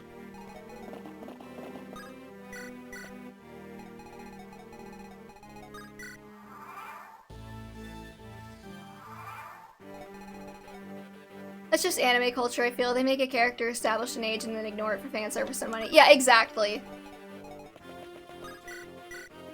Thank you for articulating what I was getting at in a way that is not, like, weird. Like, it's very much like, the way I understand it is that anime in Japan especially is, like, considered to be like a bit more of, like, something that's aimed at, like, younger age demographic targets. Like, not necessarily, like, for kids or, like, exclusively for children. Oh! We got exactly enough stave experience. But yeah, like, it's aimed at sort of like a very, like, teenage, young adult kind of market from my understanding in Japan. And so a lot of, like, characters being, like, 16, 17 is just because, like, from a demographic standpoint, like, that's who they're trying to appeal to. It's why, like, kids shows have kids as the protagonists, you know, like, why the protagonist of Avatar: The Last Airbender is a 12-year-old boy, because they know they're making it for 12-year-olds, so 12-year-olds relate to other 12-year-olds, you know, 17-year-olds relate to other 17-year-olds, but, like, nobody actually wants to watch a 17-year-old do anything in a story, because, like, teenagers are dumb. And I say this as a former teenager. Like, you know, it's part of being a teenager is, like, being a little bit, like, awkward and not really... and thinking that you know everything, and thinking that, like, you have all of the right solutions, and thinking that you don't need to learn anything necessarily. And, like, that could actually make a very interesting protagonist, but not for every kind of story. So they make 17-year-olds, but then they write them like adults, and then they just don't care about the fact that they were supposed to be 17, because when they want to shift to marketing toward adults, then they market toward adults, and they treat them like adults. It's a very fascinating kind of, like, sociological, sociological, like, marketing kind of, like, interaction that's going on. But I'm gonna seize this throne and move on, and then we can have a different conversation when the next chapter starts. Because I feel like I'm just gonna try and over-explain this, and it's gonna sound weird, and it's not gonna make any sense. God, this room's so ugly. Elfin, do you know what this spell tome is? It's probably Apocalypse. Apocalypse? Yes, it's also known as the Elder Revelation. Roll credits, wrong Fire Emblem game. It was used by Bramimond, the most enigmatic of the 8 legends. Bramimond. I've heard the name, but nothing more. We know not if Bramimond was a man or a woman, young or old. Nothing specific is written. That's unusual. Roy, is something wrong? No, I was just thinking, Elfin and Guinevere look similar. About what? There always seem to be traps where legendary weapons lie. Perhaps they are meant to keep the unworthy from wielding them. Maybe so, but the traps are so intricate. I feel there must be something more to them than that. I've wondered the same thing. There is a reason for that? Oh, okay, I was gonna guess that maybe they were, like, half-siblings or something, because they explicitly said that, like,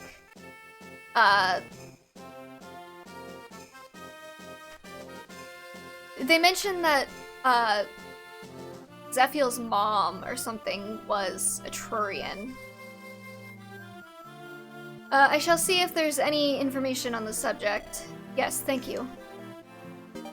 Like, did Zephiel get her pregnant and then she, like, ran back to Etruria or something? Oh my god, I forgot to give Roy his stat booster drugs. Damn it. It's okay. We can do it next time. Next map. Lord Roy, the sword in the altar. This must be the binding blade. He said it. He said the thing, guys. I can't seem to draw it from the stone. Oh my god. It's sealed in the altar. We must use the fire. Oh, I thought they were about to do like a what's it called? King Arthur thing. Use it? How? Princess Guinevere said that it goes in the socket on the hilt. Whoa, what's happening? Blade is glowing. I'm getting my promotion, finally!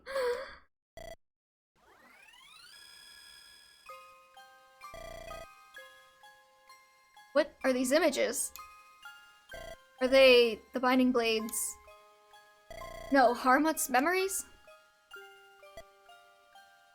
Who was that? I don't understand what I'm feeling. It's very... Lord Roy, are you alright? Yes, I'm fine. So this is Harmut's sword, the Binding Blade. Am I really worthy to wield it? It is said that truly magnificent swords choose their owners. The sword is in your hands now. It has chosen you. I mean, not really. You just kind of like put the thingy in the thingy and pulled it out of the thing. But anyone with the Fire Emblem could have taken it. Yeah, thank you, Roy! Look at us, we're on the same page. In theory, perhaps so. But it was you who reached it. This is fate. Now that we have the Binding Blade, all that's left is the King of Burn. I thought Marlanus was about to pop in and be like, you should throw it away, because that's just who Marlanus is. We mustn't tarry. You're right, Zephiel must be stopped. Yeah, I will definitely take that over,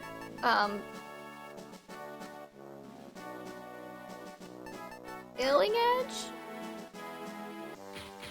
Attaboy, Roy!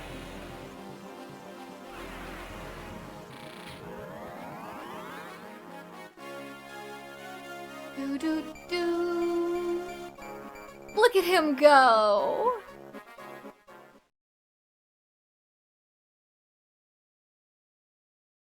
That held for a second longer than I thought it would.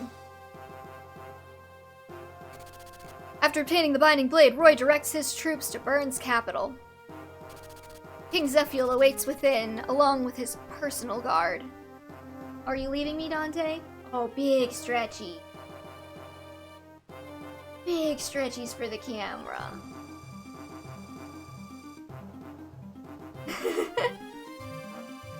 King Zephiel awaits within, along with his personal guard.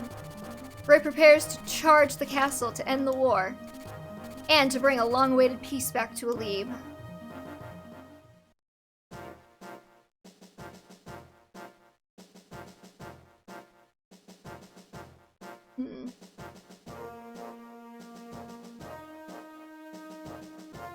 I was looking at our stream. Okay, I was uploading the stream VOD from last week, and it was like most of my stream VODs for this game have been like 2 hours, 2.5, maybe 3. Last stream was like 5.5 hours, and like 4 of those were chapter 21. So, you know.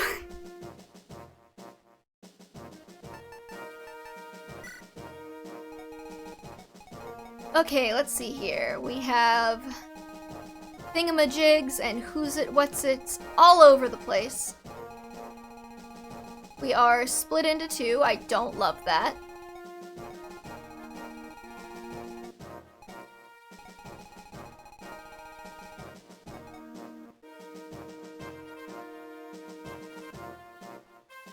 Zephiel's mother was a noble of Etruria and a distant relative of Louise, and with Elfin being a prince of Etruria, it is theorized that Elfin's mother was somewhat related to Zephiel's mother. I mean, that makes sense. I was hoping it'd be a little bit more dramatic, but that's fine.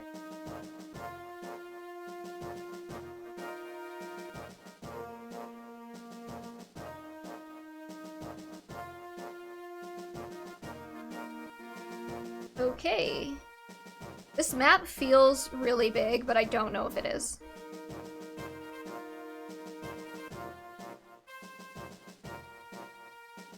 Villages? Talking about. Okay.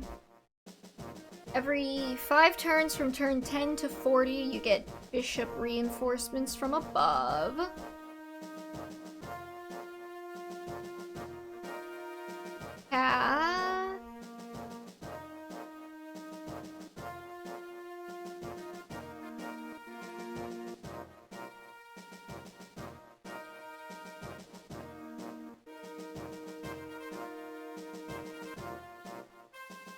It's meant to be the final chapter of a normal playthrough. It's pretty big, yeah. No, that makes sense.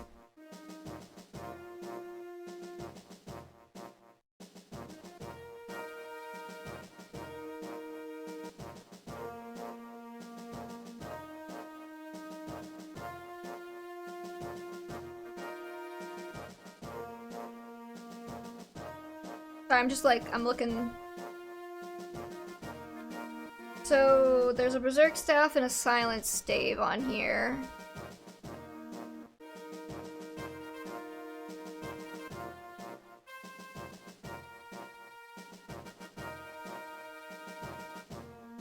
Attack him with your best character and by using a legendary weapon.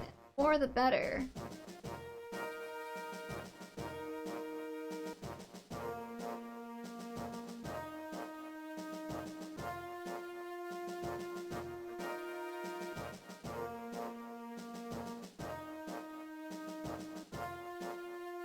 So basically what I'm hearing is I should give Milady Maltet.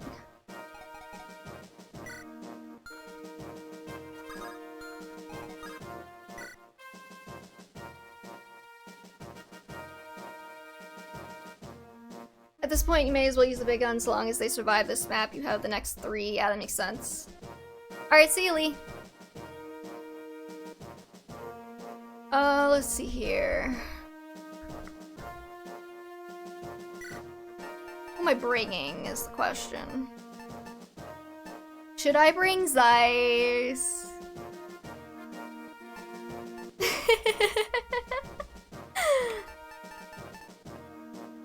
He kinda sucks, but... I mean, really, who else am I gonna bring? And leave who? Merlinus, probably. Might as well bring Klein so he can get his A with Diek. That's true. I was trying to get that. Let's see here.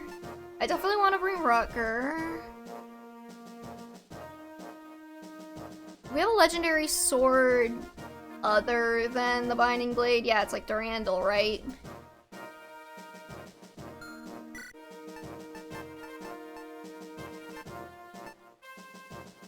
Merlinus can go, yeah. Sorry, Merlinus. I guess I'll bring Klein.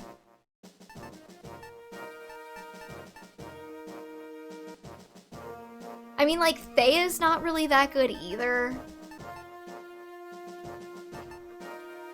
He's like higher level, but...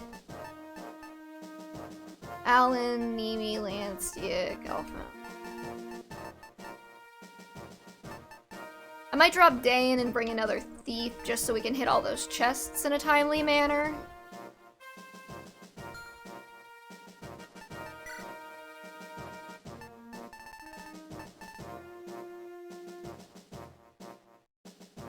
God, why do you have so many elixirs? Was that literally all that was on the last map? 8 weapons plus Binding Blade? Yeah, that makes sense. So, what? Probably wanna... I'll drop the Armor Slayer and take Durandal. However you pronounce it. Probably drop the Steel Lance and take Maltet. Who the fuck is Gant? Oh no, where's Maltet? I know I have it.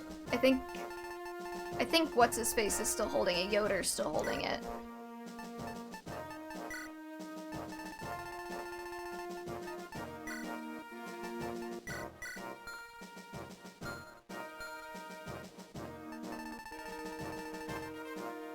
Elixirs or Mannequins. Well, great.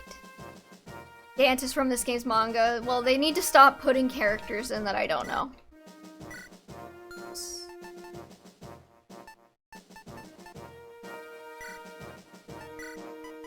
You can take Forblaze.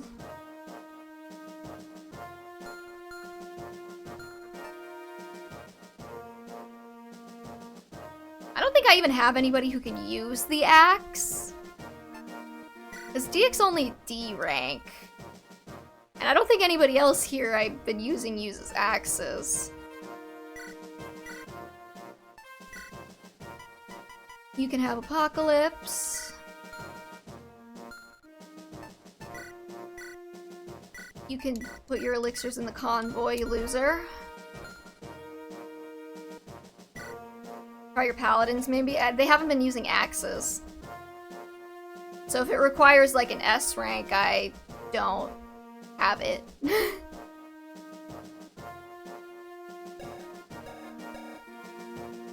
Oh, you could also use Forblaze if I wanted. Yeah. You E rank.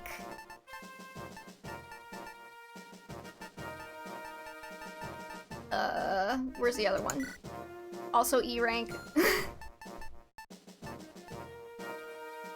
C rank on Percival.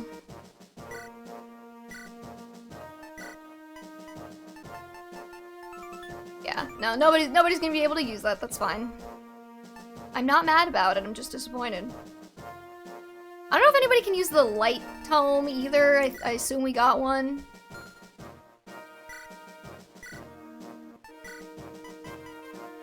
Yeah, nobody can use that either. No, you need an S rank, I think. He has an A rank in light.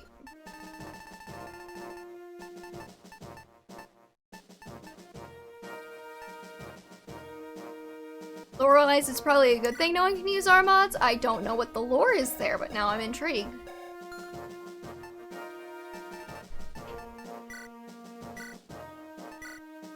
I want to give Lilina another recover stave as well.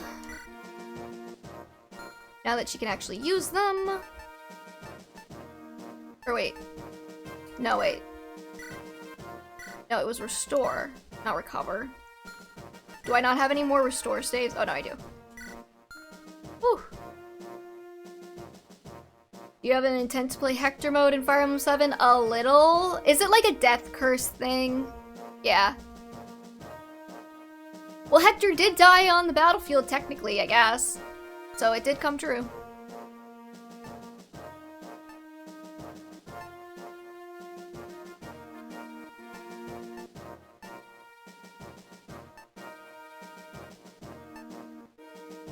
They really need some better weapons. Oh dear.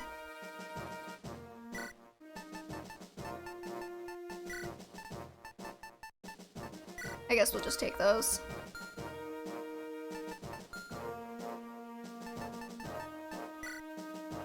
Okay, I want to make sure there's a restore stave on each side. I can't even look in the building. Great.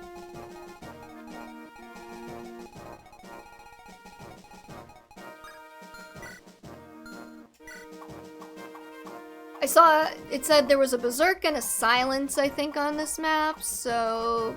Okay, there's the silence. So you're right there. There's the berserk, you're right there.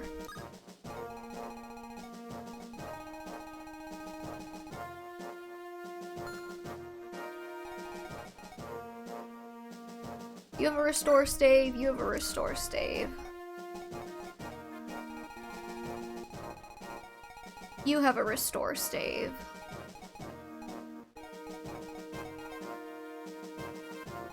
I guess my only worry is if Lilina gets silenced and then can't, and then somebody on this side gets berserked. It'd be nice to have 2 restore staves, but I guess we're just gonna play with fire. Oh, I actually kind of want one of you on this side, though.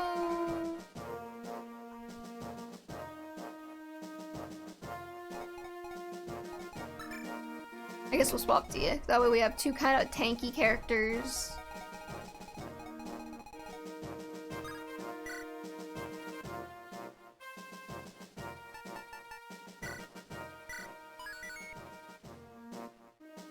Oh, let's see here. I say we just go for it, and we see what happens.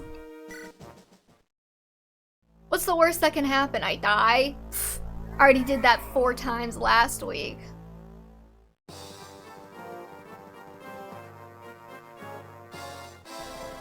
What you're saying, then, is that Murdoch is dead. I'm sorry, Your Majesty. What is the Etrurian army's next move? They've captured the Shrine of Seals. They march this way. Very well. And we face them in the castle. Yes, my king, my life is yours. That's pretty gay, Brunya. No, you cannot die here, Brunya. I have a task of grave importance for you. Idun, where are you, Idun? Here, Your Highness. Your Majesty? I will remain here and defend the castle against the Etrurian army. You must escape to safety and stay hidden until the battle is over. As your highness wills. Brynja, you will guard Aiden. Protect her as you would protect me. No, your majesty, please. Allow me to fight by your side. That is something I cannot do. He knows I'm gonna wreck him. This will be a harsh battle, and Aiden must survive. If she's lost, this entire struggle has been for nothing. I must object, your majesty. I serve you and you alone. Enough, Brynja. Your king orders you. Punishment for defiance is execution. Yes, your majesty. Aiden, if I fall, the plan continues. As you will. The world will be liberated as per your highness's command. Good, then my dream will be fulfilled. Of course, your highness. You not get that dialogue if you're doing the not true end? The Etrurian army. I will not let you into the throne room. Well, I'm sure you're gonna try. I shall protect this switch with my life. Really? Your defense mechanism is a switch? It's the king's castle. Lord Roy, Zephiel is in the... I wanted to make a joke about switching Murdoch. We already took out the switch last chapter. Haha, I'm very funny. Anyways. Lord Roy, Zephiel is in the throne room in the center of the castle. However, the entryway to the throne is blocked off by automatic defenses. What can be done? One of the captives said that at either end of the castle, there are some switches that can be manipulated to open the way. That will be a long detour. There's more. After hitting the switches, one must hold the Fire Emblem in front of the throne room to make it happen. I have the Fire Emblem with me. It sounds like I should go to the throne room while the others handle the switches. That would be the quickest way. But would a captive leak that kind of information so easily? Perhaps it's a trap. I don't believe so. The captive said the switches are protected by Byrne's ablest warriors. Okay, but Merlenus disagrees, which means he's wrong, so it is a trap. Even with this information, it will be no easy feat. The enemy may be powerful, but we're not exactly slouches either. I know we're up for the challenge. Victory will be ours. Oh, look at him wave his little sword around. He's so cute. What a sweetheart. Oh, you know, I could just get Lilina up out of the way of the silent stave on this turn, and then we'll be good. As long as she doesn't get berserk. That'd be pretty unfortunate. But, like, what are the chances of that happening? Am I right? Did I put Diak and Klein on opposite sides? No, I didn't. Okay.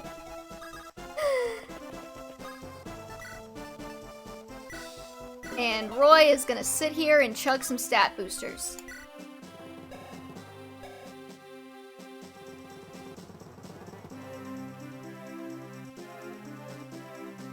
Huh. Look at him. He has a strength stat. What a good boy.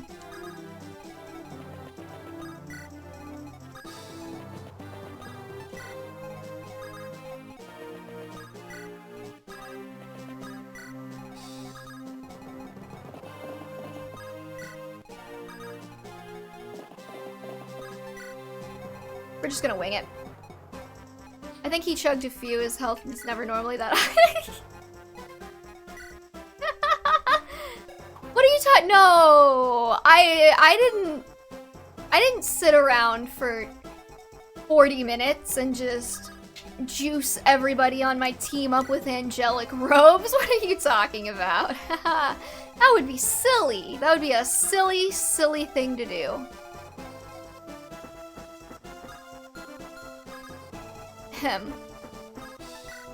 Anyways, how do you do, fellow honest Fire Emblem players? I did legally obtain those angelic robes. I want to point that out. They are legal stat boosters.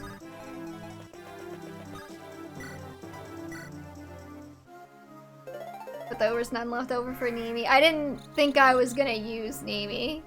So, you know. I didn't give any to Hugh either, to be clear. He just didn't start with a disgustingly low health stat. Oh yeah, Berserk Cath. Thanks. What a nerd.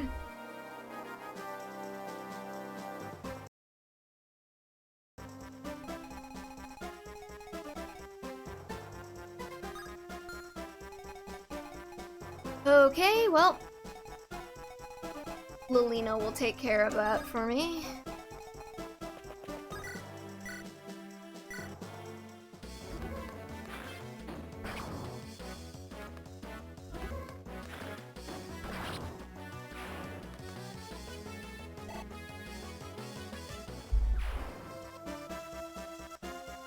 So how's everybody doing?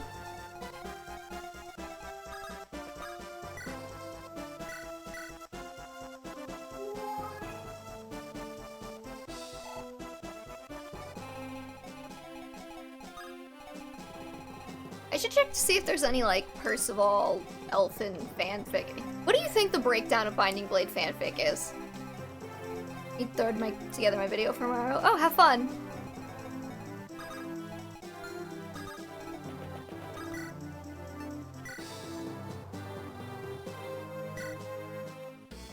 I put a slow effort filler so I can procrastinate mood.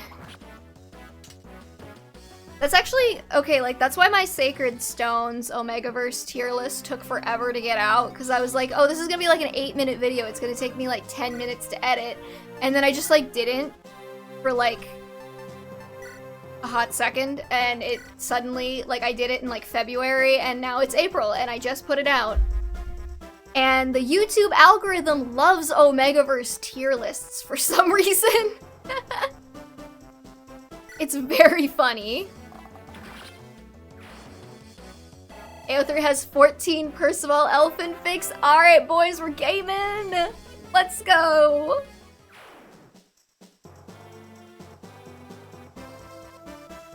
There might be more on fanfiction.net. This game's old enough for that.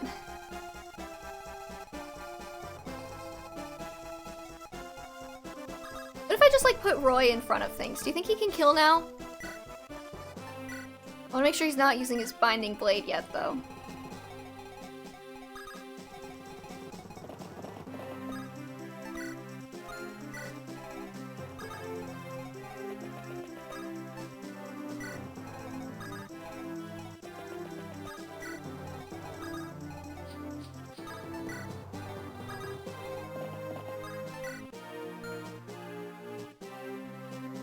Oh! I didn't use the energy ring there because I forgot. You're right, though. I could've. That would've been very smart of me to do, actually. Clarine, you have like 1 level left before you hit the cap. Could you get like 1 magic growth? I don't think I'm asking for the world here.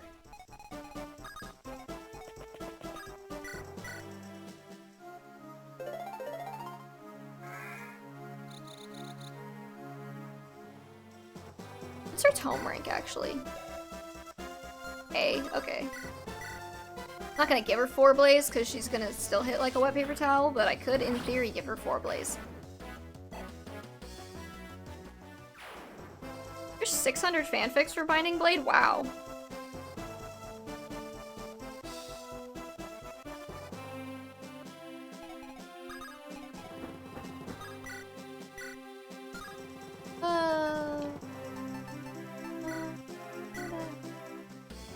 Word that an A-ranked home in this game is unattainable outside of trial map.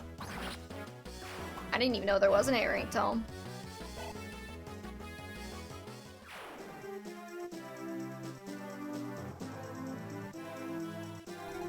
Oh, I wonder how many of these fanfics for Binding Blade are just like people doing like Heroes crossovers and just like tagging Binding Blade in it.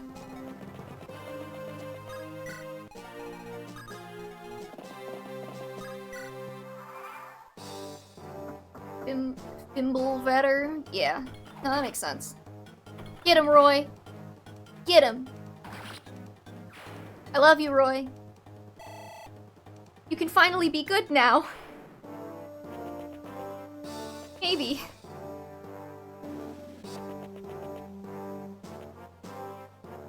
Rutger Lilina, hold on. What's going on there?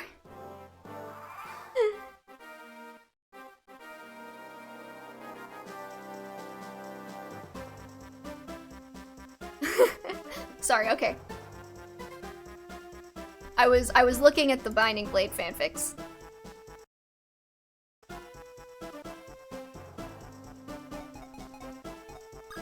Where's my boy Hugh?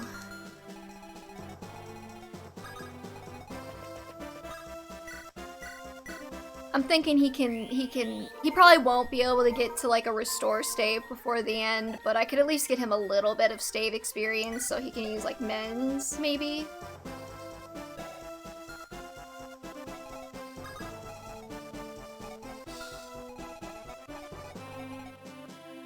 Deacon Klein has 12. Ayy! We gaming! Steel Axe is not threatening at all. Lion will definitely kill your Peg Knight now. No, I got Lilina. We're good. See?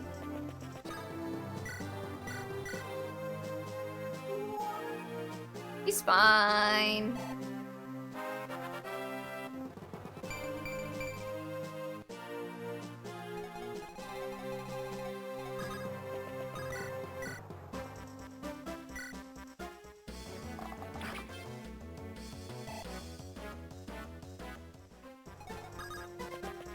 I mean, Deacon Klein had some, like... There was something there in that support. The whole, like, come home with me, Deac? Like, hello? Sir, what are you doing? Just inviting another man home with you? To meet your parents? I mean, I know your parents have already met him, but, like, to meet your parents?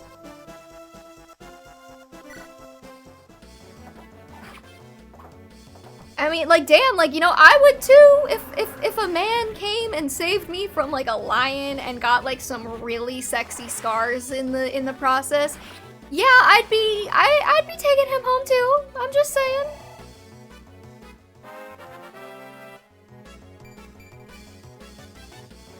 All right, Lance. You know, actually, 14 fix for a ship is, like, not that bad, considering the top ship is Roy Lilina, and it only has 37.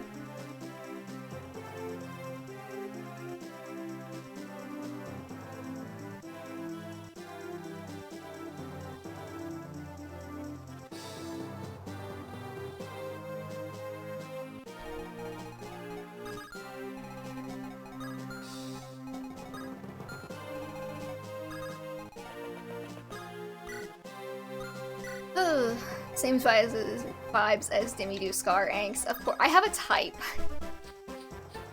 Remember, this game is still fairly niche in the wider community. You know, I know. I'm sure if it gets a remake, we'll have all of the Deacon Klein ship content you can imagine.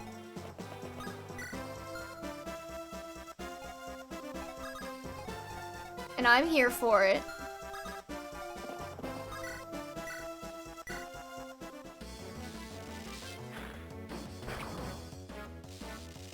Do need to hold on.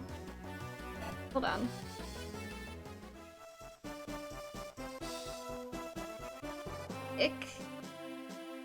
Fire Emblem. Line.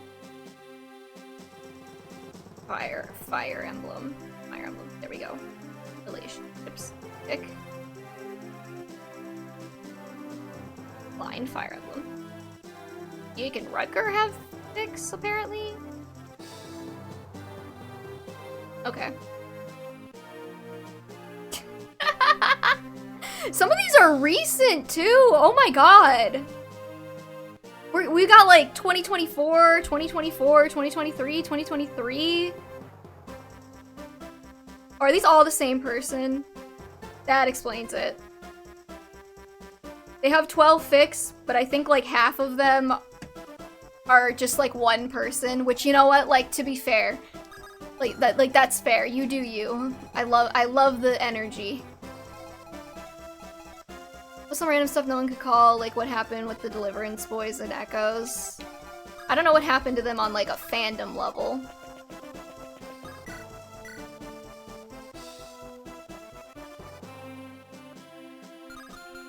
Nini got her last level, yeah? Okay. I might as well get the Percival to kill. To kill the Percival, then.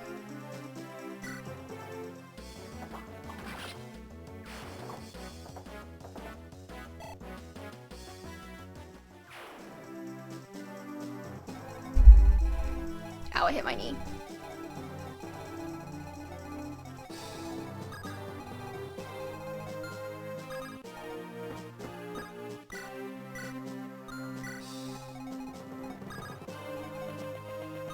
I just hate when that one person who's really into your rare pair just isn't good at it.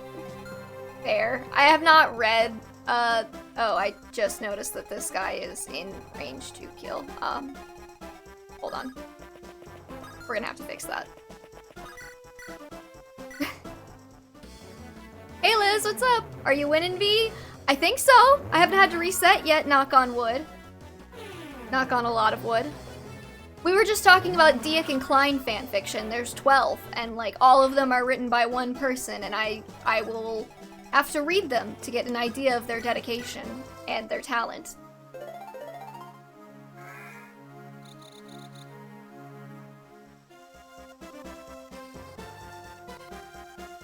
A couple of them are E-rated too. I hate it when I have a rare pair and like nobody wrote anything saucy.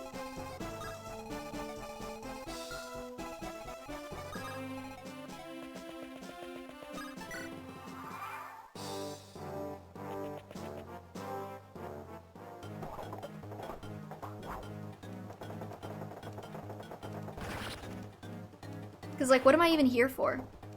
You know?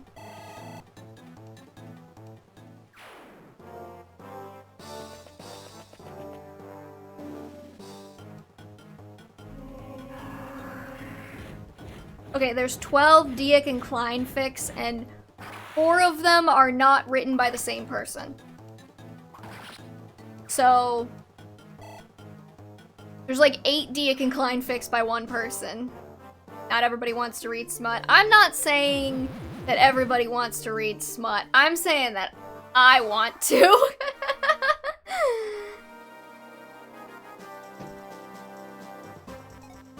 So it's always very sad whenever there's a fanfic, or there's a ship I like and nobody's written any, because then I have to do all the work myself.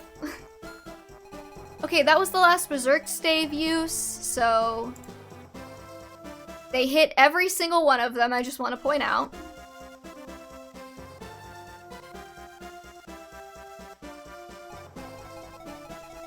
But you know, okay, like, I'm not, like, really into, like, just reading, like, an E-rated fic that's, like, just an E-rated fic. I like the slow burn, you know? I like the build-up. The yearning, the tension. Because it's so much more satisfying when you do finally get to the E-rated stuff, and we've had, like, straight up, just, like, 25 chapters of, like, uninterrupted yearning, and, like,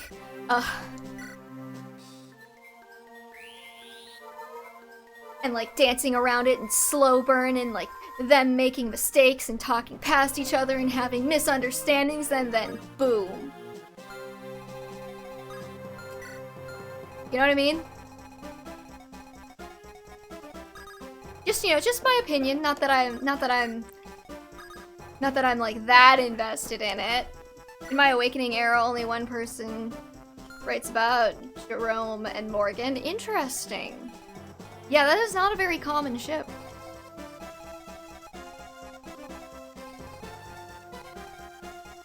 Anybody need a heal over here? Lance.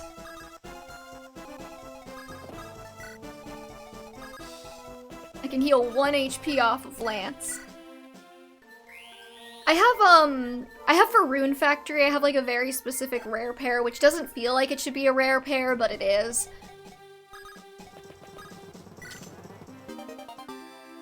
And yeah, I'm in the, with that ship, I am in the dark place of like the only the only content I could find for them is like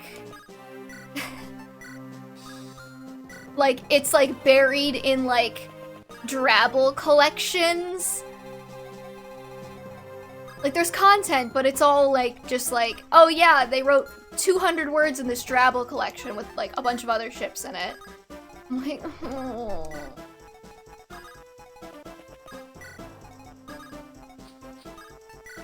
Shameless self-promotion, but if I ever get that fic out, you should give it a shot. There's plenty of that. I know you're not familiar with the source material, though. Yeah, I mean, I can make it work if it's good, though. Or if I'm stressed out enough. One time I read like a ton of Hetalia fic. I've never seen Hetalia.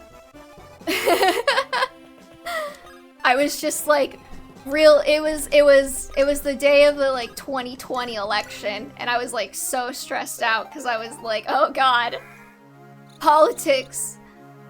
And so I DM'd a mutual and I was like, hey, do you have anything I can like do so I'm not just like sitting here waiting? And they're like, read Hetalia fics.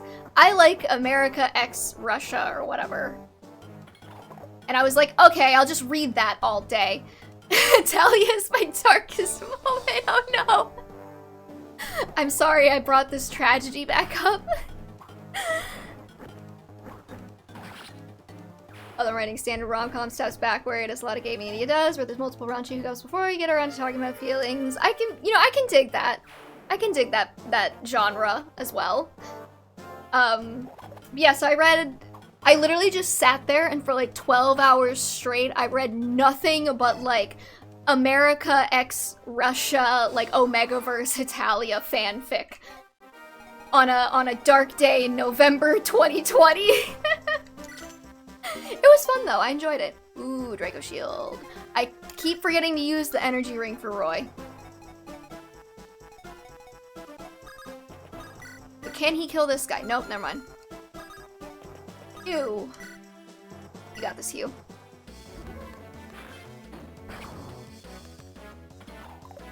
Hugh actually doesn't got this, I just realized.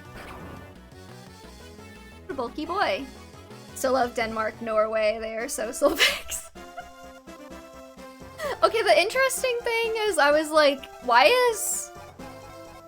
I know apparently, like, Hetalia, like, decided to do, like, all of the countries are, like, kind of like the height average of the countries that they're based on. So, like, America's, like, the height average of America, but, like, why is nobody over 6 foot? Just, like, for my own personal feelings about the matter, there should be some 6 foot tall Russian boys, okay? Why are they all like 5'8"? I'm just gonna keep grinding axe experience with Diak. He's not gonna be able to use Armads by the end, but, you know. You know, I love Sylvix. They're so Sylvix. Just saying. In case you were curious.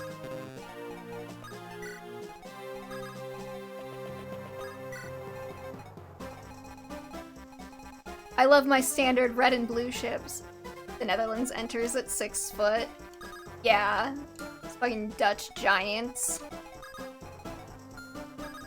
I say this with love because I know Dutch people. The K-Lance to Sylvix pipeline? I didn't know. Okay. I don't know K-Lance either. Because I didn't watch Voltron. I just know things about Voltron. You know what I mean?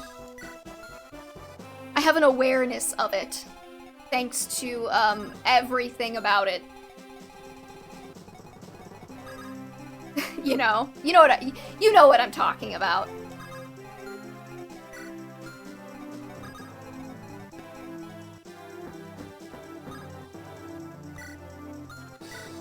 Yeah, I liked it when my dumb shipping wars were like...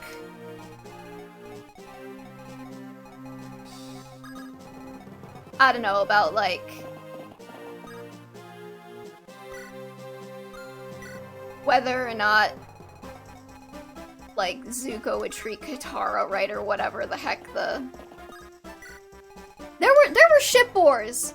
But, like, I don't even remember, like, what the point was. I feel like with,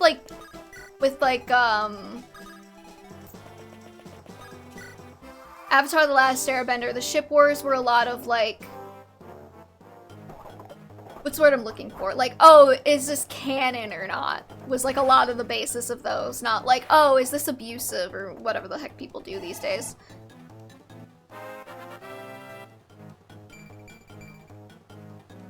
Attaboy, Percival.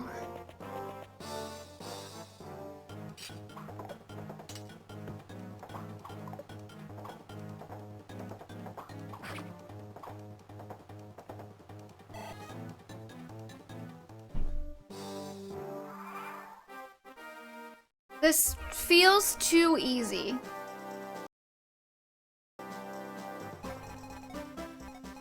Is this map supposed to feel like this?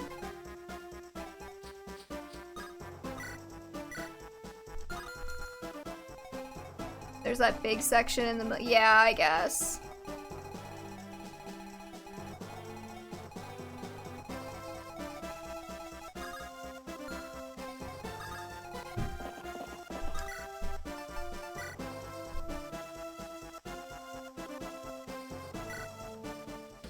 It was part of the USK versus... Oh god. I don't know what those mean. I'm guessing it's Italian. Feels too easy, everyone is pumped up with all the roids. Okay, aside from the, like... Aside from the angelic robes, I really didn't use that many stat boosters. Ooh, another Worm Slayer. That's actually really good for me. I will be taking that dragon shield. I didn't realize it was called a dragon shield. I thought it was still a Draco shield. I will be taking that dragon shield for Roy. Thank you.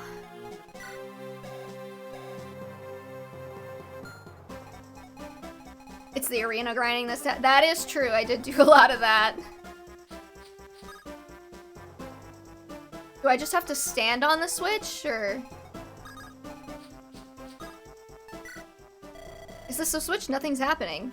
Does she have to keep standing there? Or can I move her off of the switch now that she's stood on it? You can move, okay.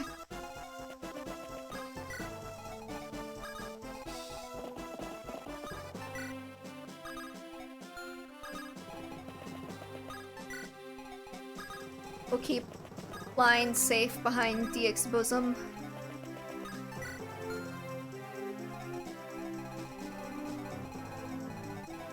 I guess I'll just yeet Milady down here.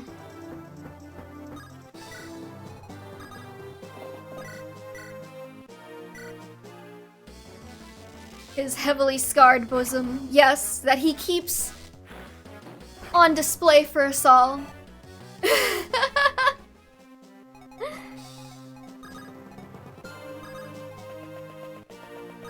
I guess I'll just give this to Percival.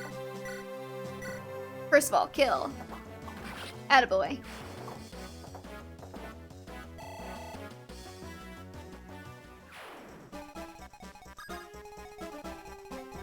I'm not saying that, like, Diek is, like, high-key the most attractive Binding Blade character. I'm just saying that he won that poll for a reason. And the reason is that he's the most attractive one. Speaking of, are y'all ready for Shadows of Valentia next time? Cause not on stream. I'm not playing it on stream. I mean, like, on the Bangability polls. Cause that's what's coming up next, and I have absolutely no idea where all the voters for it came from, but okay. I feel like Alm and Celica are not gonna win. I feel like it's gonna be like Dean on the guy's side, like Dean, Saber, maybe Jesse, And Zeke slash Camus because he, I didn't use the dragon shield. Damn it. Maybe Zeke because he didn't win the Shadow Dragon one, and I know that his fans are probably out for blood. And on the women's side, I feel like it's gonna be like Sonya. I don't know if it would be anyone other than Sonya, honestly. Maybe like Matilda, but...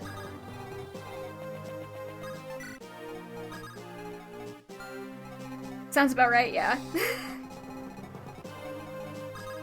Maybe there's a Dark Horse twink in there somewhere, but...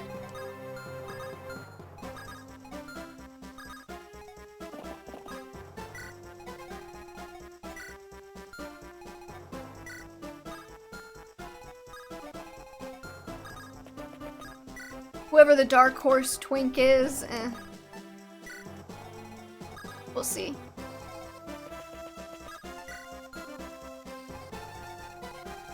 I guess I'll just move these guys down.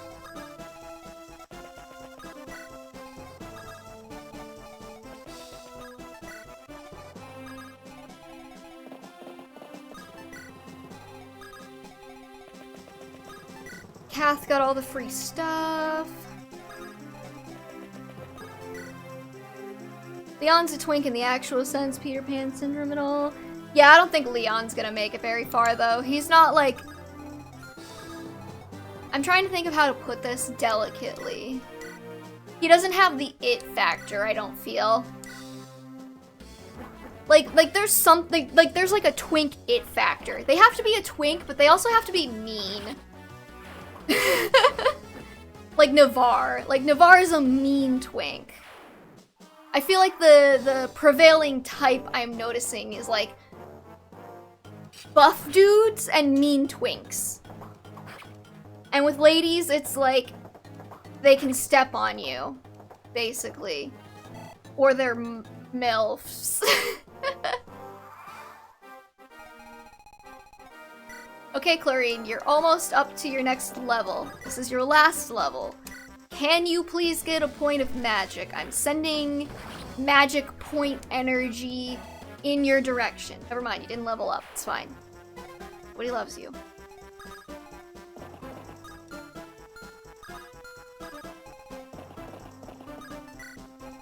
I mean, I hope nothing ambush spawn reinforces me. Because I don't think I saved. Yeah, no, I feel like it's like... Saber's got like the dual attractive factor of having an eye patch and having his like cleavage out. You know, that's a pretty powerful drug.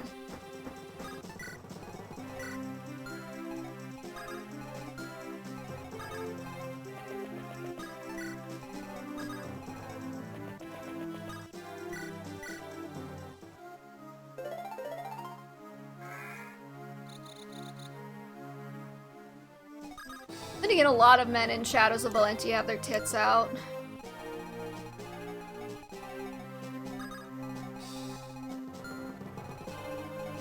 Wait, do we have any kind of, like, two-range weapon among these guys that can body climb?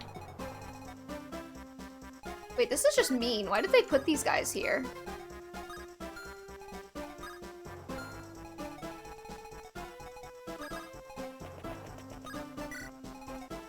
Line has a long bow, I think, so like he might be able to take him out, but...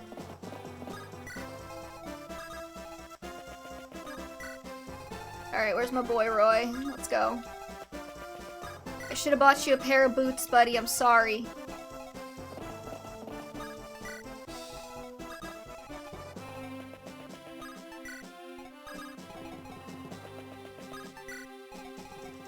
I didn't use the Draco shield again! Why does this keep happening to me?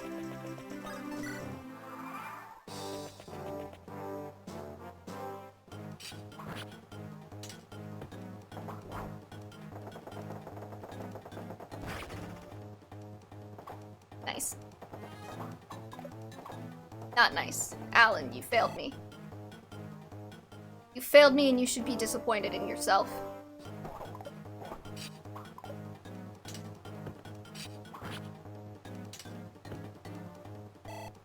Diek, you're also failing me a little bit, but you're hotter, so I'll allow it.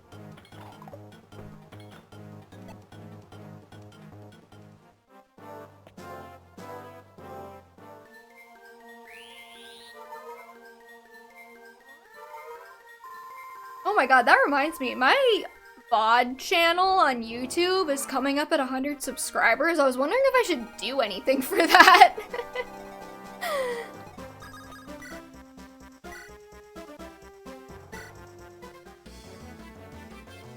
Oh, attaboy, Tia.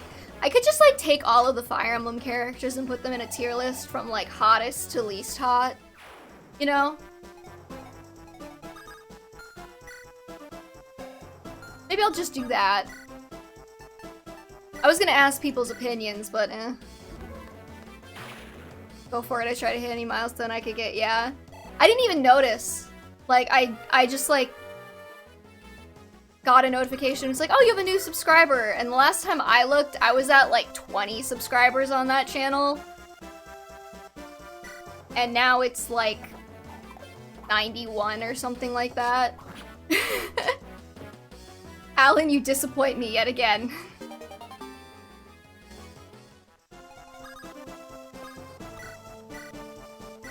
Maybe Klein will hit. Klein, you also disappoint. Yet again.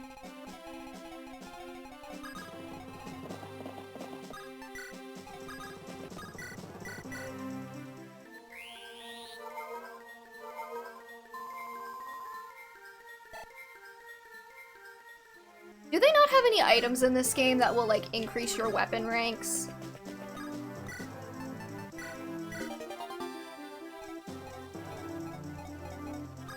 No? Okay. Okay, now maybe Lance will kill.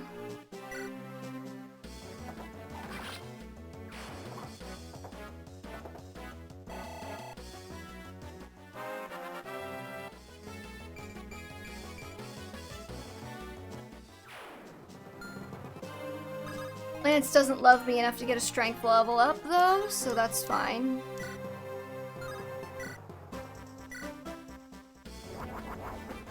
Atta girl, m'lady.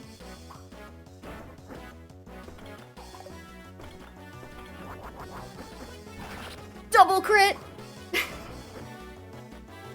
Unnecessary, but appreciated. And now Astolfo can safely pick up these chests, probably.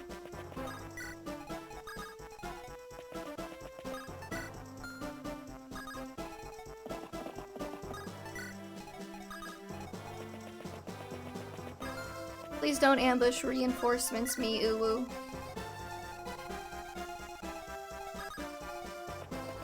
Dante is me-yodeling in the background. You probably cannot hear him.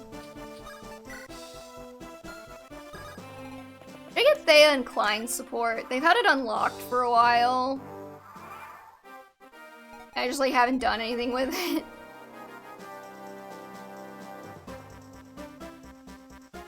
Oh wait, no, I shouldn't, because I got Klein and Clarine's B support, and I have Diek and Klein's B support. I saw a Phantom YouTuber did a history of Uwu recently. It was funny. Oh no, I was memeing. I was just memeing. I'm not part of the Uwu cult. Uwu ult. Whatever you want to call it. I don't know. Yeah, okay. No, if I want to get DXA support, I cannot get his Thea support. Is there anybody who needs a heal? Even just 1 HP. Every stave use counts.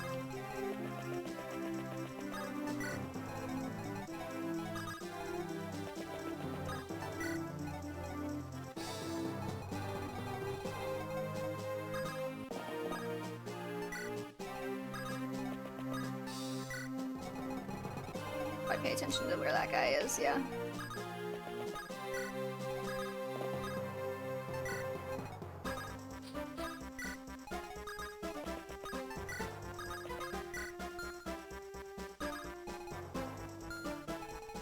Okay, you have a brave sword, which should be fine.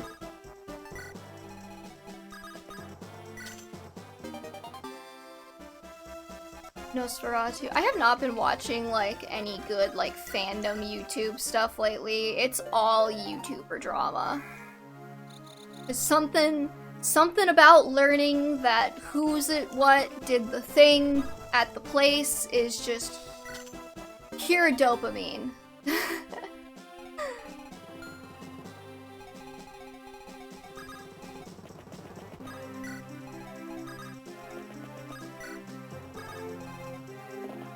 And I'm a little bit trashy. Oh no! What do those guys do? Are they like Berserk Stave users? Because if they are, I'm gonna cry. As long as they don't have Berserk Staves, I can handle it, but...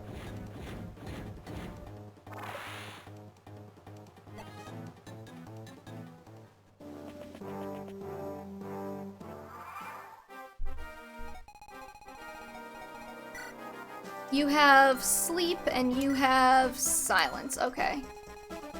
Not too worried about that, actually.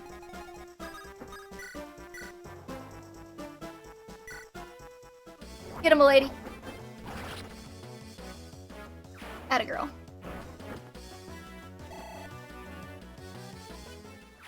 I should have saved. I mean, like, really, who are they gonna silence stave, though? Elfin? I think that loser cares if he gets silence staved.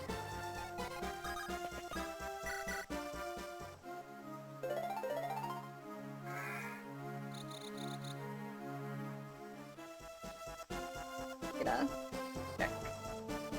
It said what, like turn 10 we start getting reinforcements, and where do they spawn? Every 5 turns from 10 to 40, 2 bishops from above. Uh oh. I'm not really worried about them. They're kind of lame. Divine, yeah. Yeah, they don't even have... These losers don't even have bolting tomes to kill Astolfo with.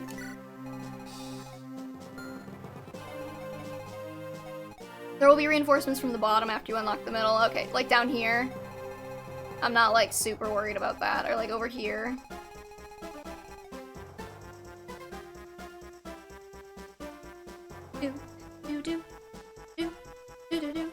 I mean, like, literally, there's so many choke points on this map, like, I don't even think I'm that concerned about it. I can probably just plant, like, Lance and Alan in their way, and they can't do anything.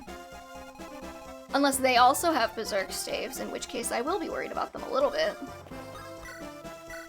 Not the longbow. Longbows are for losers, Klein. Killer bow out. Actually, that will exactly kill him, never mind.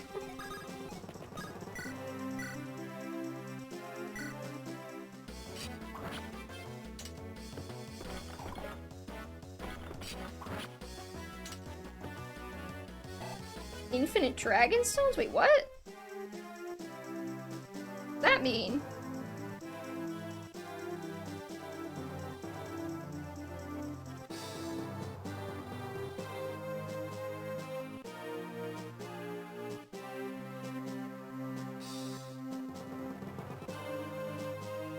Alright, we're just not gonna worry about all of that.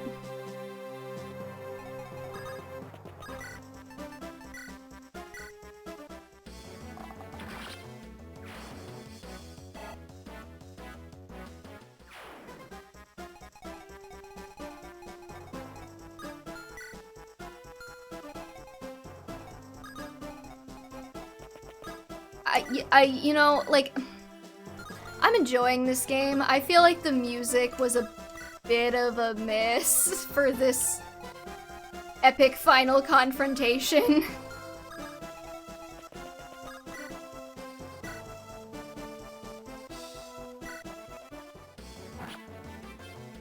It's just like the last one. Why is it so cheery?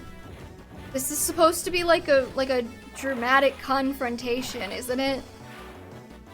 Attaboy, Roy. That is the nice thing. Roy's getting like hella experience off of these kills.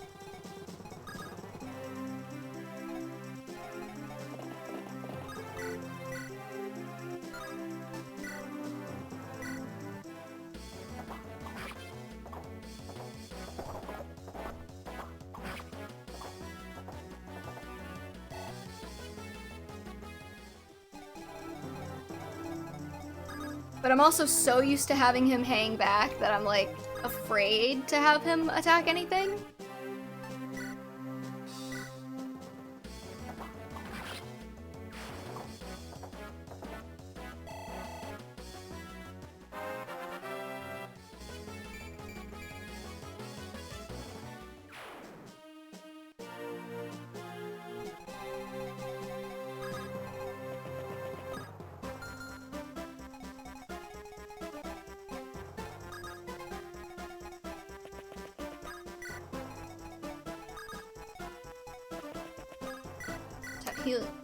You heal Lelina real quick.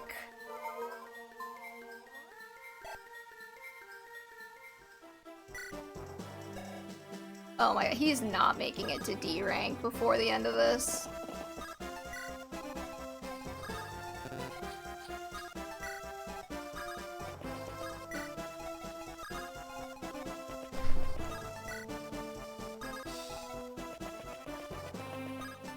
There's just no way.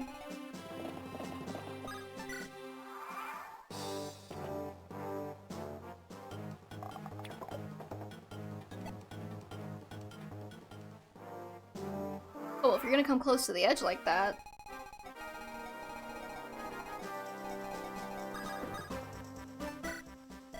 Is this a switch? Nothing's happening. Oh, don't you worry, milady, it will. I'm just gonna start moving everybody out. I should probably also just save state real quick. Okay.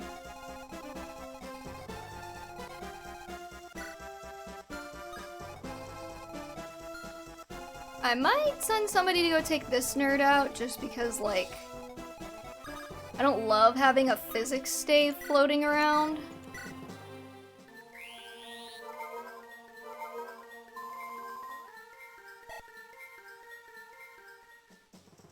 What rank are physics staves? C? Probably? B. Wow. You didn't have to make staves the, like, most obnoxious thing in the universe. You just chose to for some reason. But you can't even hit anybody. Alright, Alan, you go take him out.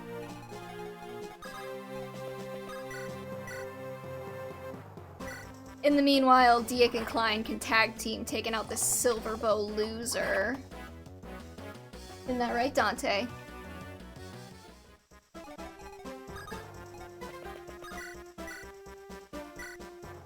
Don't miss. Thank you.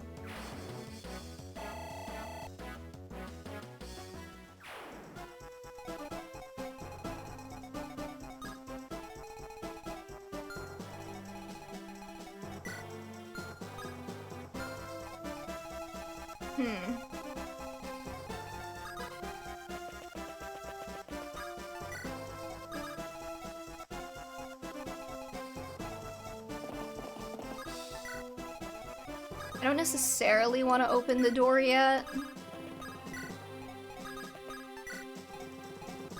Actually, you know what?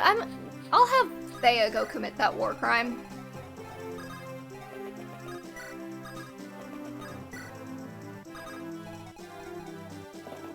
Probably gonna be way better at it than Alan anyways.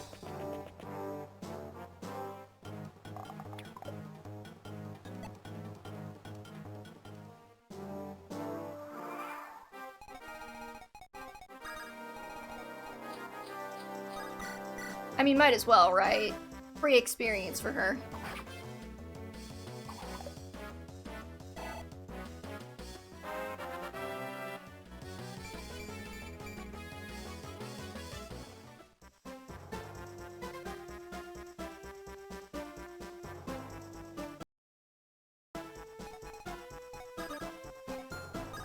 Okay, Alan, your services are no longer needed.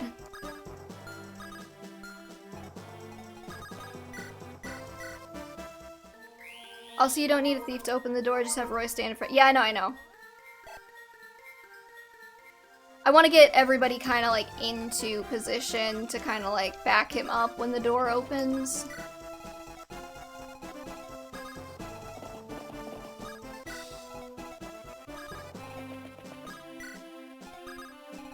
Like, have a couple of bulky guys to, like, body block.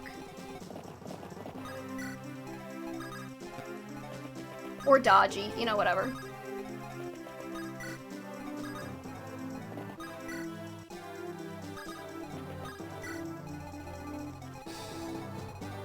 I'd like to get Milady back around too, but she's gonna take a while. So... maybe was not my smartest move to have her all the way over there, but... it is what it is. Hey Sketch, when the emblem of fire has the blade that's blinding, yeah. That sounds like something that I would read on as a title of a video on a sketchy website is all I'm saying. Get him, Thea. Commit those war crimes, girl, yeah!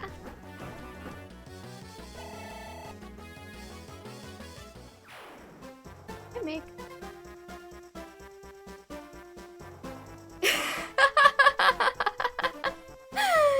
You know, this... don't question me.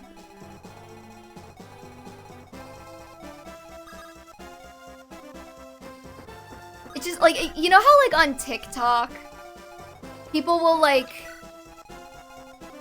will do, like, that dumb thing.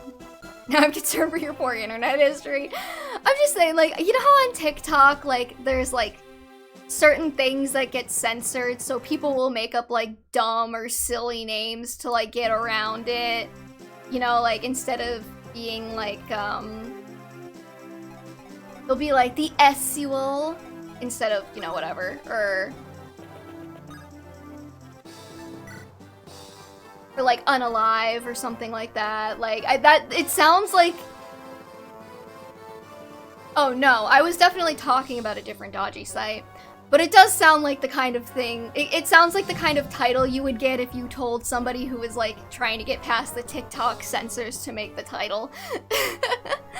You've come. It's laughable, really. Also, Zephiel, don't talk to Roy like that when we're having this conversation. It's laughable, really, a mere child making it so far. Zephiel, king of Burn. Why did you start this war? The world is imperfect. I wish to end the age of man. I don't understand. Humans are filthy and despicable creatures. They flock to the promise of power like hideous, hairless sheep. And they stab trusted allies while their backs are turned. I'm certain you have witnessed as much even from many who claim to serve me. Jealousy, hatred, greed. Friends and family are driven to murder one another by these petty emotions. Zephiel never got attention as a child, that's very true. Some would say his father even tried to kill him. Such emotions spawn fathers who would even kill their own brood. Stop. I hate it when I say something and, like, make a joke, but then the game does it seriously, like, 2 seconds later. As long as humans control, as long as humans exist, this madness will never end. But consider what you've done. You've become exactly that which you despise. Do you know how the scouring ended? The demon dragon was defeated by Harmut. Yes, it was history's greatest mistake. Mankind should not have won. If he'd known he'd grow up to be a knob, I would have never bothered with battle before dawn. Humans perverted this world into an Ordurus?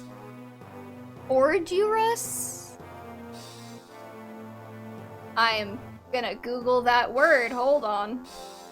Ordurus. Definite.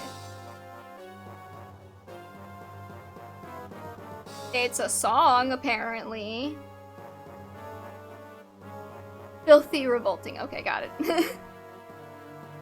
Humans perverted this world into an orgerous cesspool of madness and evil, all through their illogical and contemptible emotions. Mistakes cannot be left uncorrected. I will liberate the world from the grasp of man and return it to the dragons. The slate will be wiped clean, history will be rewritten. It is the only way to free the world from everlasting agony. Is it true that you resurrected the demon dragon? There's no need to answer that. You will know for yourself before long. You said you intend to give the world to the dragons. How would rule by dragons be any different? The dragons you have seen are weapons for battle. They have no self. They lack reprehensible emotions to drive them, unlike humans. The dragon's rule will be just and peaceful. Such a world can't be a better alternative. Some humans may commit terrible atrocities, but there's always been other humans who have stopped them. Your naivete amuses me. Okay, like, I get it, Zephiel's a villain, he's having his villain dialogue, he's kind of attractive, like, move it along. You've lost faith in humanity and in yourself. I believe in mankind, and I know that your lunacy must be stopped.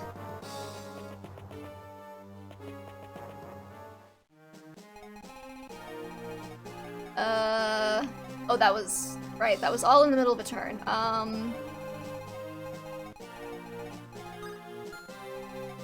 Oh, look at them!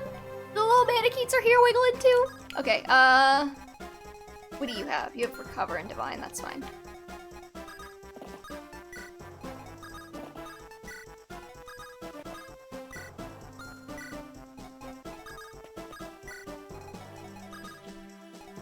I don't really have a good way to hit that longbow archer, so I'm just not going to.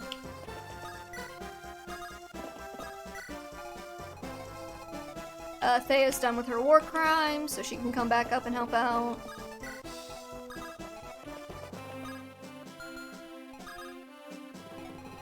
I guess I could have Klein stand here holding the longbow and we'll just see. Because he's annoying, but not annoying enough for me to, like, actually care about taking him out.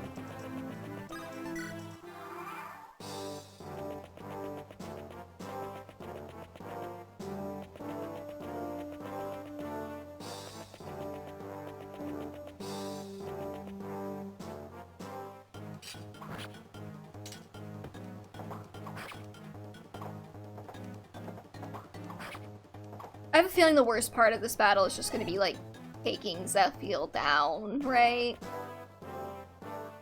Like, he's just gonna be annoying. Not even necessarily hard, just, like, annoying, I'm guessing. 91% hit chance, Rutger. I love you, boy. You're a good boy.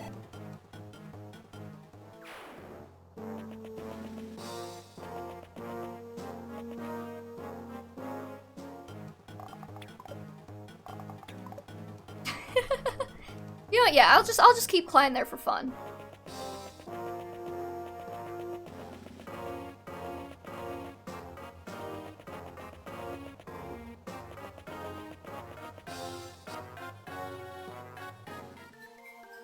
I'm not saying the final map of the game. I know this isn't technically the final map if you have all the weapons, but I feel like the final map of the game should not be, like, so much easier than the second to final map of the game was.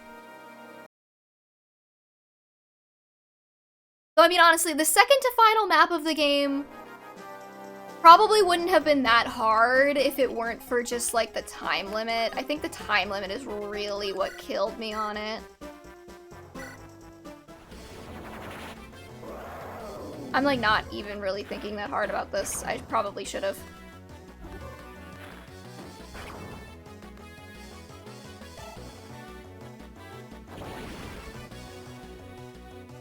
They're so cute! Okay, how do I want to do this?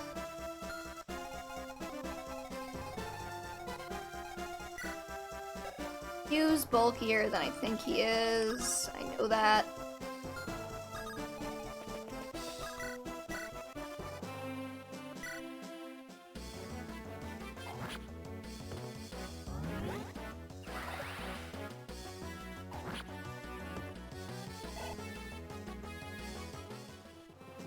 I was really relying on that crit, Rucker.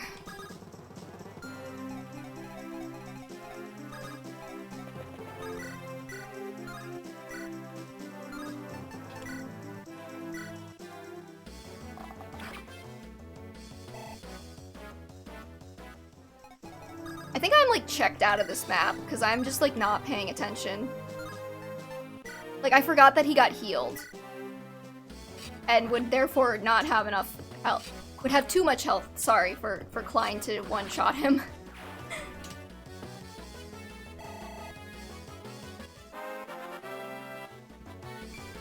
And if I have to reset on this map, actually, I'm gonna be really embarrassed, because I was just talking about how I thought it was easier.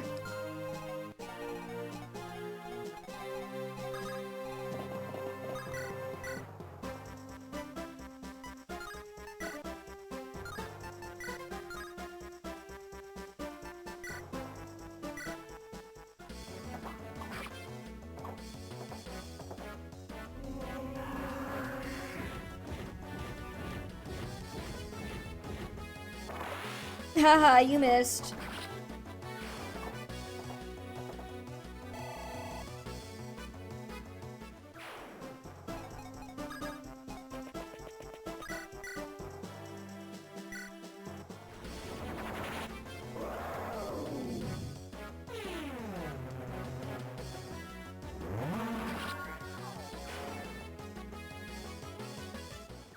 Okay.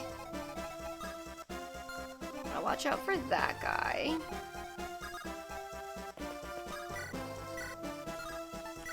Oh! Okay. Roy's cooking.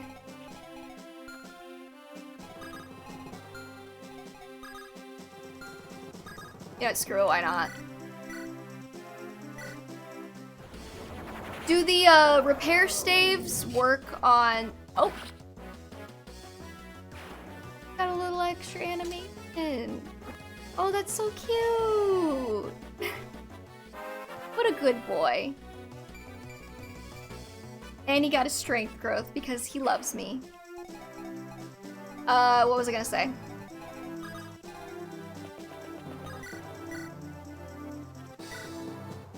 Oh, did the repair staves work on the legendary weapons? I feel like I asked that before and I feel like somebody had an answer, but I don't remember it. I think, okay. I mean, 19 uses is still plenty of uses, but, you know. For my own edification.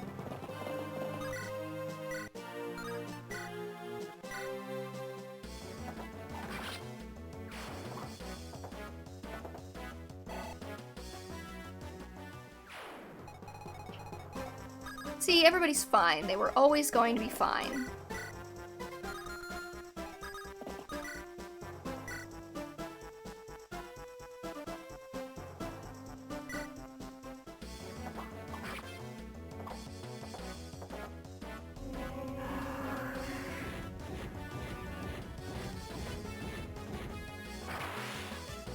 Ow. You didn't have to do Percival dirty like that. You want to rush Roy to the throne before the reinforcements start coming from those center stairs. Okay. Yeah, the website was like, I think there's reinforcements here every 3 turns after you open the door, but eh.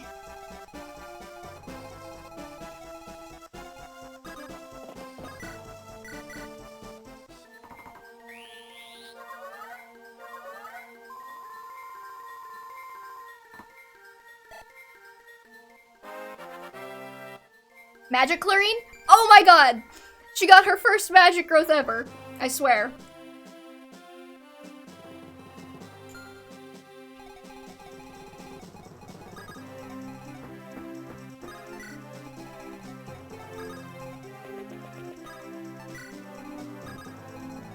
I actually just realized that this could wind up very badly for Astolfo and Elfin if those guys from down below can make it up here fast enough to catch them on the way. Still pretty far though.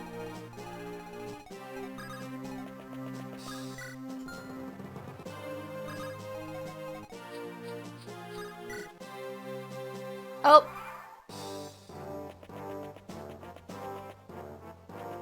The reinforcement spawned, guys. How do you think this is gonna go for me?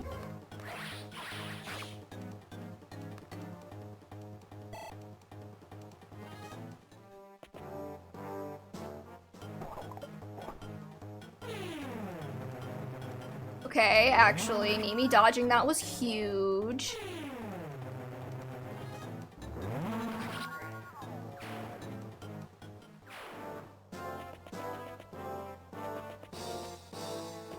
If I just stand on the stairs, can they, like, not spawn? Like in other games?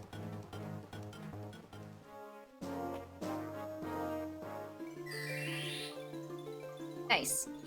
I forgot that you had a sleep stave. Please, miss. Of course you didn't.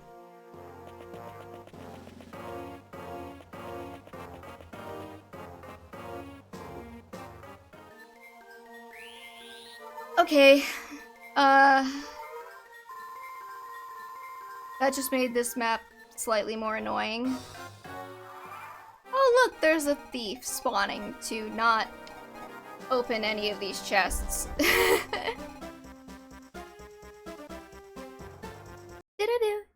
Do.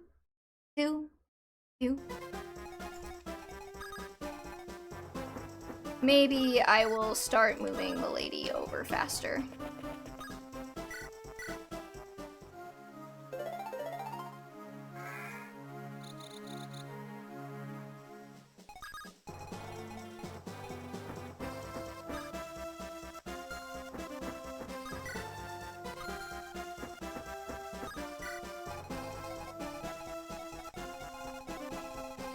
Or maybe I need to move somebody, like, back up to, like, hold this choke point. So Astolfo doesn't get, like, bodied. Or I can just try and finish the map really quickly.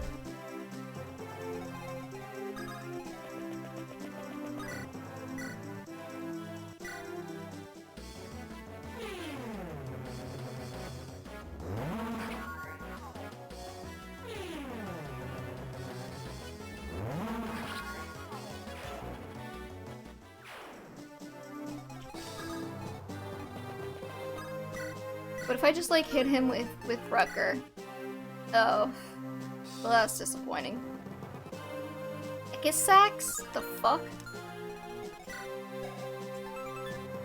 Usable only by the King of Bern. Well, says who?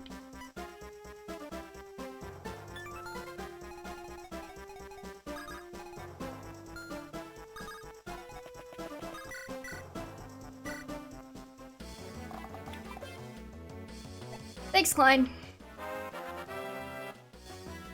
You're a sniper. Why do you miss everything?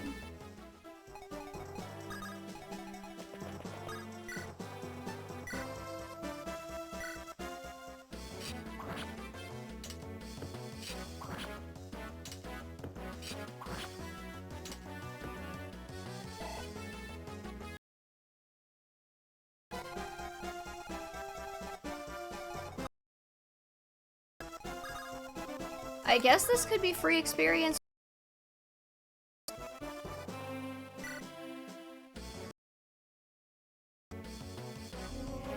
Get him another level or before we take on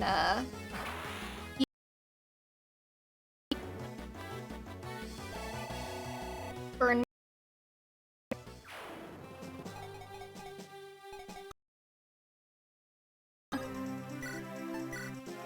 Oh. When they said the legendary weapons are the I was kind of under the impression do like damage. You know?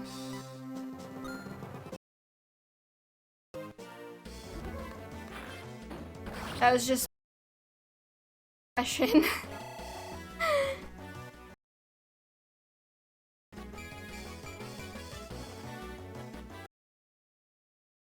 Look at Hugo though. Yellow, what's going on with you?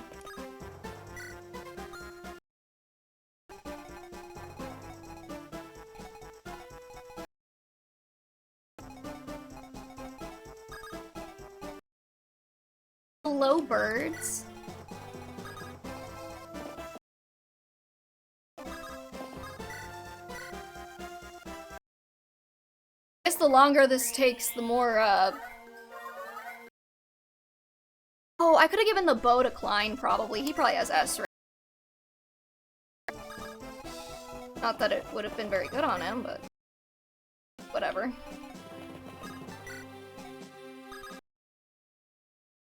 just gonna, like, maybe... these staircases.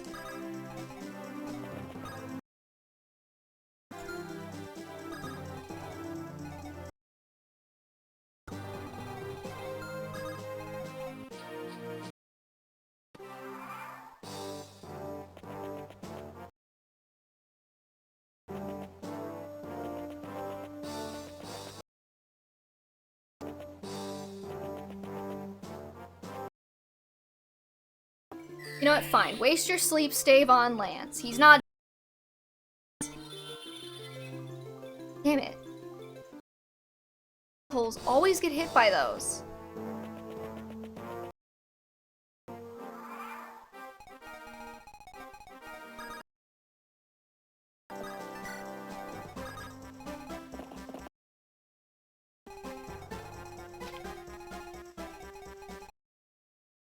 Those guys are coming up pretty fast.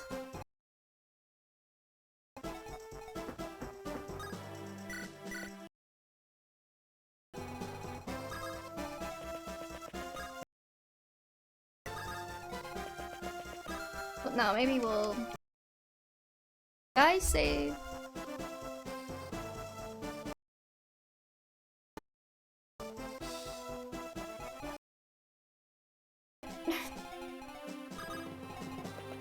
Okay.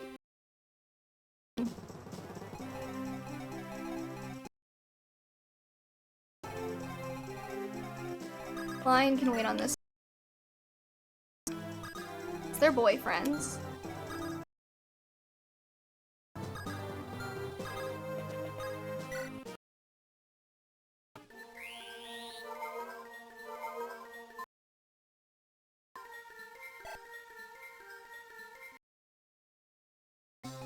I've officially decided that I ship Diek and Klein, and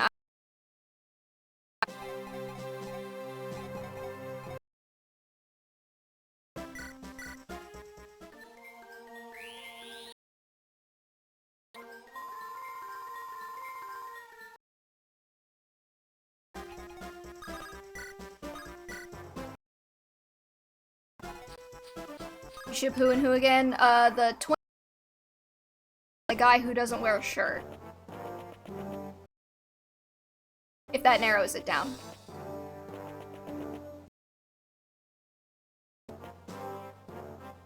Miss.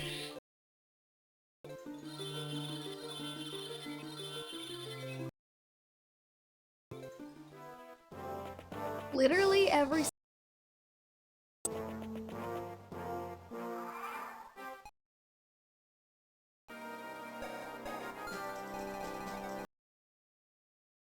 that go to Milady than Elfin, just because she could prop these guys come in, but you know, not exactly ideal.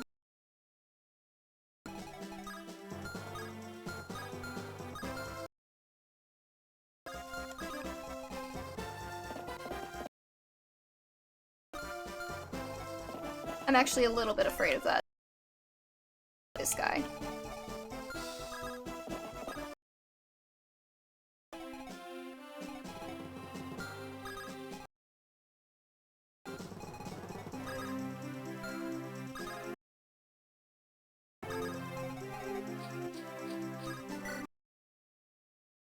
Quick though.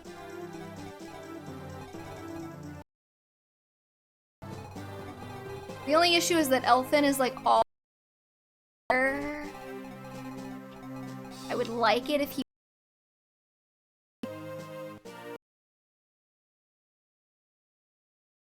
I'm sure I could do this though. How much does the Binding Blade do? Can you pick up Rock? And that's amazing. Okay, Wrecker. You shall not bar my path. I don't... Oh? Oh, hello, hello. Pritger. Ow. Nope. Fine.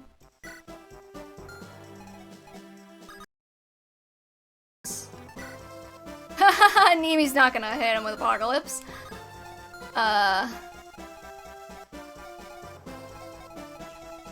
What are his chances of hitting? Pretty good, but she'll live.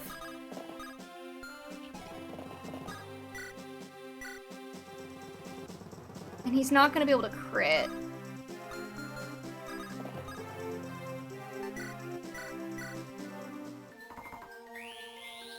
I think this is just what's gonna happen.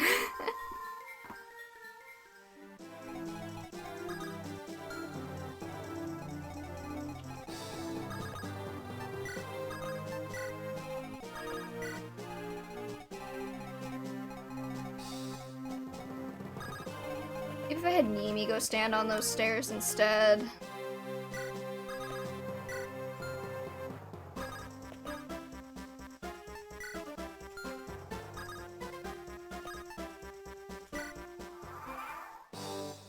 Okay, Zephiel, heal like a cheater, loser, cheater, McCheater pants.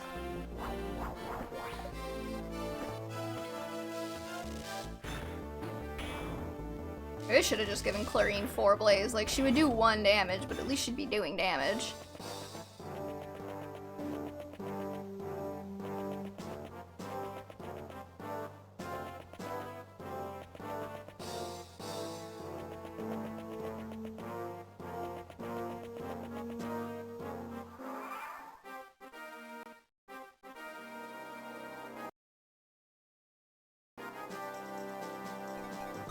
Okay, Wrecker.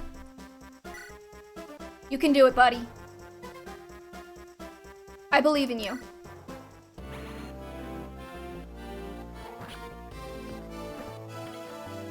Please don't make me ask Roy for help. I think that'll actually do it? Yeah. Nice.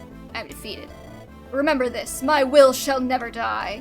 As long as humans retain control, madness will reign. Sure, buddy. Do, do, do, do, do, do, do, do, do, do, do. Not really the kind of I just killed the final boss music, huh? Alright, Roy, go sit on that throne, baby. Zephiel has fallen. We've done it, Lord Roy. Or have we? The end, question mark, Elfin says. What? What do you mean? The Dark Priestess is nowhere to be found. She must have escaped.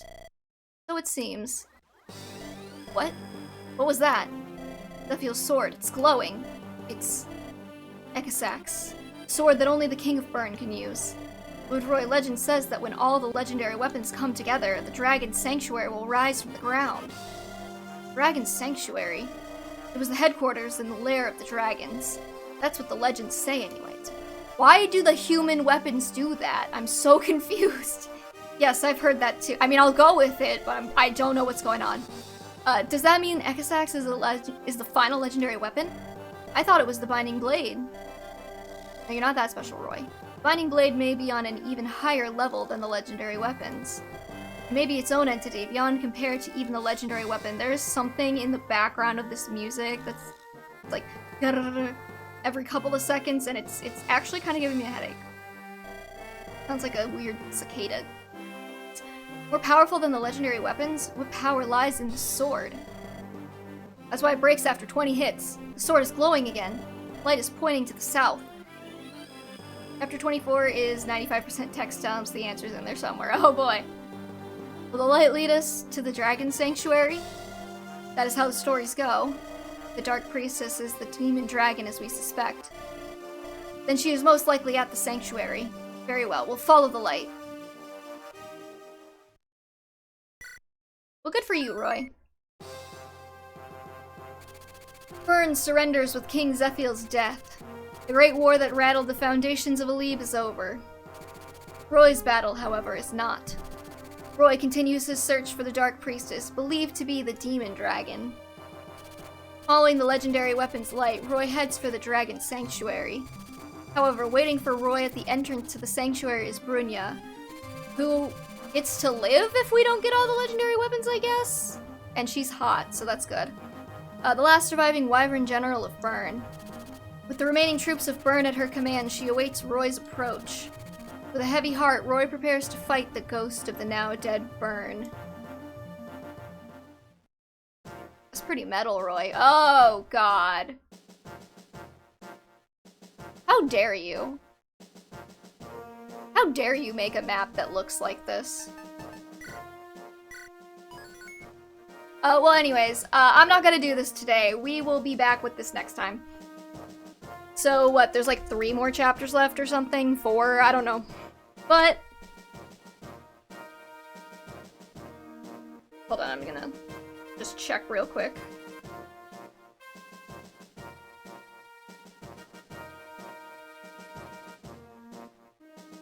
Whatever. 3, 24... 5... okay, so there's like 25-ish chapters. Well, anyways. 2 plus Final Boss, thank you. That's gonna do it for me today. Thank you everybody for coming and hanging out with me. I did not have to reset this time, so points for V. I will be back with more Binding Blade next Saturday around 3 p.m. Eastern Time, so go ahead and drop me a follow if you're not already following and you want to be alerted the next time I go live. And other than that, I will see y'all next time. Peace.